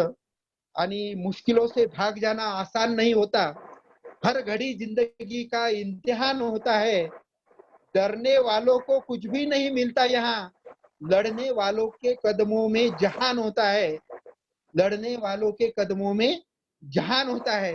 एवढं बोलून या ठिकाणी थांबतो. माननीय प्राचार्य Patil sir, VD Kapse sir, संस्थेचे अध्यक्ष, सचिव, या सर्वांचे, आपल्या स्टाफ मेंबरचे मी सर्वांचे आभार मानतो आणि या ठिकाणी थांबतो. यानंतर आपण इंटरॅक्टिव्ह सेशन 5-10 मिनिट घेऊ. कोणाला काही प्रश्न असतील तर आपण डिस्कस करायला तयार आहे, काही प्रॉब्लेम नाही. Okay, thank you. Thank you Devade sir. आणि सरांनी आता सांगितलं की आपण 55 मिनिटांचा वेळ दिला होता, पण 1.5 तास कसे निघून गेले लक्षात पण आलं नाही. आणि अतिशय सुंदर आणि सोप्या भाषेमध्ये तुम्ही विषयाचं मांडणी केली, त्याबद्दल मी धन्यवाद देतो देवडे सर. अतिशय सुंदर रीतीने तुम्ही communication skill, body language, time management, आणि जर मी सर्व गोष्टी प्लॅन करून जर करत असेल तर त्याच्यामुळे मी स्ट्रेस कसं मॅनेज करू शकतो आणि कोणतंही काम आनंदाने करू शकतो आणि सहजतेने करून मला निश्चितच त्याच्यामध्ये रिझल्ट भेटतील, हे अतिशय सोप्या आणि सुटसुटीत भाषेमध्ये आणि मुद्द्यांमध्ये तुम्ही हे मांडलेलं आहे. आणि निश्चितच मला विश्वास आहे की आमच्या ऍडमिनिस्ट्रेटिव्ह स्टाफला हे लेक्चर खूप आवडलं असेल. आणि आता मी ऍडमिनिस्ट्रेटिव्ह स्टाफ मधील सर्व मेंबर्सला विनंती करतो की त्यांना जर कोणता प्रश्न देवडे सरांना विचारायचा असेल तर ते विचारू शकतात. त्यासाठी त्यांनी माईक सुरू करावा आपला.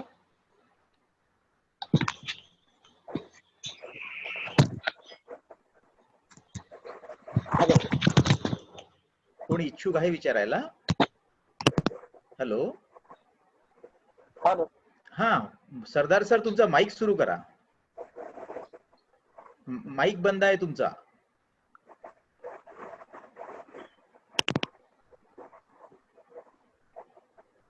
नाही, माईक बंद आहे. करता येईल का आनंद भाऊ त्यांचा माईक सुरू? माझ्याकडनं ऑन आहे सर, मी हॅलो अनम्यूट केलेलं आहे. Hello hello sir. हा बोला. Hello hello hello sir. बोला, हा, बोलत सर. राहा, बोलत राहा. हा सरांनी बोला, खूप बोला, सुंदर बोला. हा सरांनी खूप सुंदर व्याख्यान दिलं, त्याबद्दल सरांचे खूप खूप आभार.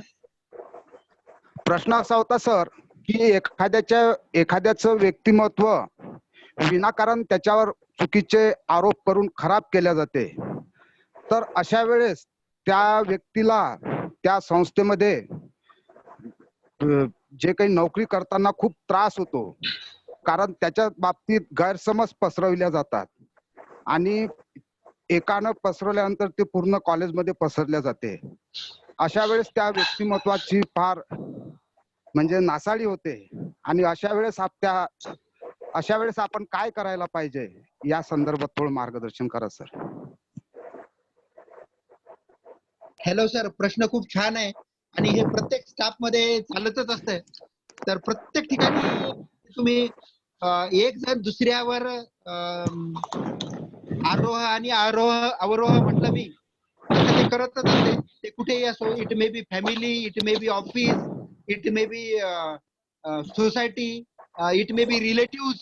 याच्यामध्ये आरोप प्रत्यारोप आणि गैरसमज या 3 गोष्टी ज्या आहेत त्या प्रत्येक ठिकाणी चालतात.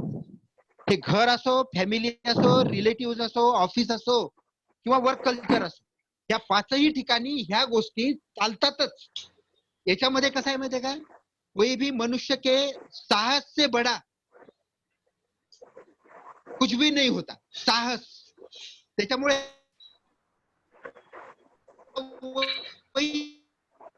जो लढाई नाही, हारा वही है जो स्वतःच्या मनगटावर विश्वास असणाऱ्याला दुसऱ्याच्या सामर्थ्याची भीती कधीच वाटत नाही.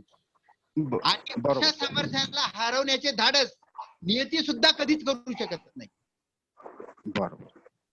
बरोबर आहे की नाही? त्याच्यामुळे आपण आपलं वर्क कल्चर करत राहायचं, सगळ्यांना गुड मॉर्निंग म्हणायचं, सगळ्यांशी रिलेशन बेस्ट ठेवायचे आणि आपण आपल्या बळावर आपले रिलेशन मेंटेन करायचे. एवढंच मी या ठिकाणी या आरोप प्रत्यारोप आणि गैरसमज या 3 गोष्टी ज्या कुठेही असो, त्या रिलेटिव्ह मध्ये असो, त्या घरांमध्ये असो, त्या फॅमिलीमध्ये असो, त्या ऑफिसमध्ये असो, त्या फ्रेंड्सच्या ग्रुपमध्ये असो, त्या कुठल्याही ठिकाणी असो, या 3 गोष्टी ह्या प्रत्येक ठिकाणी येतातच. त्याच्यामुळे याच्यावर आरोह अवरोह, त्याच्यावर तुम्ही स्वार घोड्यावर त्याच्यावर कशी बसून तो घोडा लगाम हातात घेऊन कसे पळवणार तो घोडा, त्याच्यावर तुमची स्ट्रॅटेजी डिपेंड आहे. म्हणून मी तुम्हाला ते एक वाक्य सांगितलं की स्वतःच्या मनगटावर विश्वास असतो, दुसऱ्याच्या सामर्थ्याची भीती कधीच वाटत नाही आणि अशा सामर्थ्याला हरवण्याचे धाडस नियती सुद्धा करत नाही. Thank you sir. Thank you sir. धन्यवाद सर. त्यामुळे सेल्फ रिअलिस्टिक राहायचं, एन्जॉय करायचं स्वतःला. नंतर मी आनंद भाऊ ढगे यांना विनंती करतो. दीपक भाऊ सांबारे काही बोलतात आहे का? हा दीपक भाऊ. हॅलो. दीपक भाऊ बोलताय तुम्ही काही? हा बोला हॅलो. दीपक भाऊ. हा बोला नाही दीपक सर, भाऊ. खूप आवडलं सर. बाकी काही बोलण्यासारखं काही नाही आहे आणि व्यवस्थित झालं sir. Thank you. Devade sir, mic बंद आहे तुमचा. Thank you sir, thank you. आणखी कोणाला विचारायचं आनंदराव? ठीक आहे. आता मी आनंद ढगे यांना विनंती करतो की त्यांनी आभार प्रदर्शन करावं. ठीक आहे.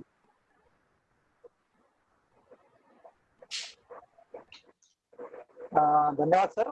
आज कला विज्ञान व वाणिज्य महाविद्यालय चिखलदरा व IQAC सेल यांच्यासाठी यांच्या माध्यमातून ऍडमिनिस्ट्रेटिव्ह स्टाफ साठी जी कार्यशाळा आयोजित केली होती त्याकरता डोळे सरांनी आपला वेळातला वेळ काढून दिला, त्याबद्दल मी त्यांचं आभारी आहे. त्यांनी छान मार्गदर्शन आम्हाला केलेलं आहे व आम्ही या मार्गदर्शनाचा लाभ आमच्या कामामध्ये करू व नक्कीच त्यांना ते लक्षात येईल असं मी त्यांना ग्वाही देतो. त्याचबरोबर आमचे माननीय प्राचार्य पाटील सर यांनी हा कार्यक्रम आयोजित करण्यासाठी परवानगी दिली, त्यासाठी पण मी त्यांचा आभारी आहे. तसेच IQAC कोऑर्डिनेटर सर यांनी या सगळ्या कार्यक्रमाचा समन्वय घडून आणला, त्यांचाही मी आभारी आहे. त्याचबरोबर सर्व ऍडमिनिस्ट्रेटिव्ह स्टाफचे सदस्य तसेच प्राध्यापक या कार्यक्रमाला उपस्थित झाले, त्यांचाही मी आभार व्यक्त करतो व माननीय प्राचार्यांच्या परवानगीने ही कार्यशाळा इथे संपली अशी जाहीर करतो. धन्यवाद. थँक्यू. थँक्यू सर्वांचे धन्यवाद. सर्वांनी वेळातला वेळ काढलेला आहे. धन्यवाद सर. धन्यवाद. धन्यवाद. Thank you sir. Thank you very much. धन्यवाद. धन्यवाद. हो धन्यवाद. थँक्यू देवळे सर. थँक्यू देवळे सर. हो थँक्यू. देवळे सरांचं मनापासून आभार मानतो. मॅनेजमेंटच्या वतीने महाविद्यालयाच्या वतीने पुन्हा एकदा आभार मानतो आणि थांबतो. धन्यवाद sir. Thank you sir. Thank you very much. Thank you sir. Okay bye.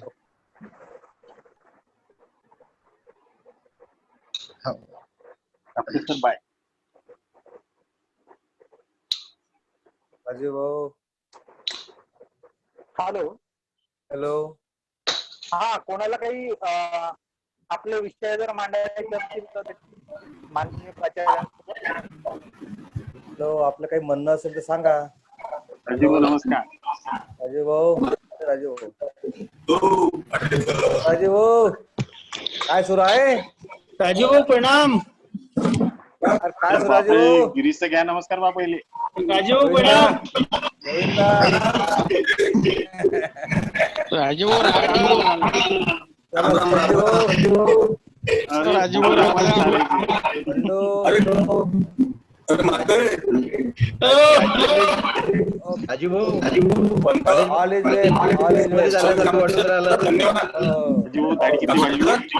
धन्यवाद. हो राजीव भाऊ धन्यवाद तुमचं पण. राजीव भाऊ सगळेजण एकत्र आल्याबरोबर कसं वाटत राहिलं? छान वाटतं.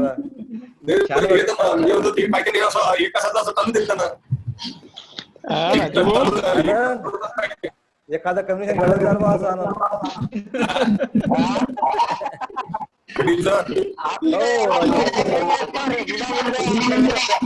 बोला बोला बोला. सकाळी आपल्याला एक तास चालू देत ना. 11 ते 12 आहे.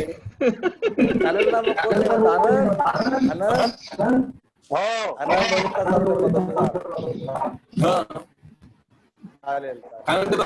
पाटील सर व्यवस्थित झालं सगळं? हो सगळं व्यवस्थित संपलं. आता एक 50,000 घालतो आणि वापस येतो. एक 50,000 पित्र जीव घातले का? अच्छा. हो पाहुणे वगैरे गेले? हो सगळे पाहुणे वगैरे गेले. संजीव भाऊ आले. दिसून आलं ना मी काय गुमळा उद्या. हॅलो. उद्या गजूभाऊ इंगळेचं स्टेशन आहे. गजूभाऊ इंगळे काय झालं?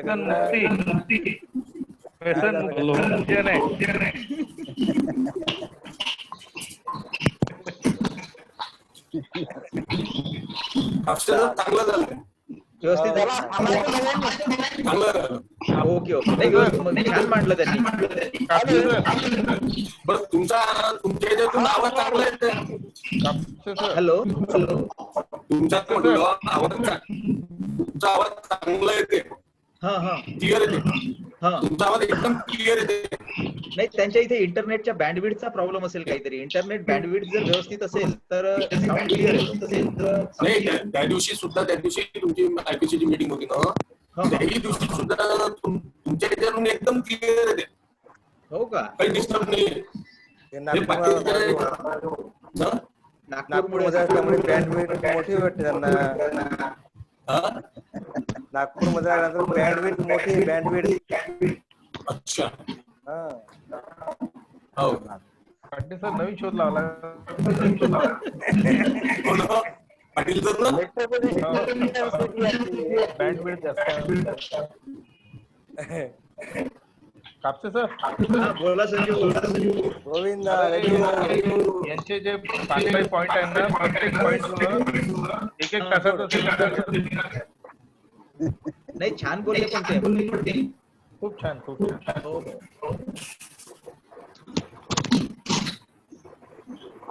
पाटील सर. बोला. Hello sir. आनंद कटिंग कुठे गेली? हॅलो.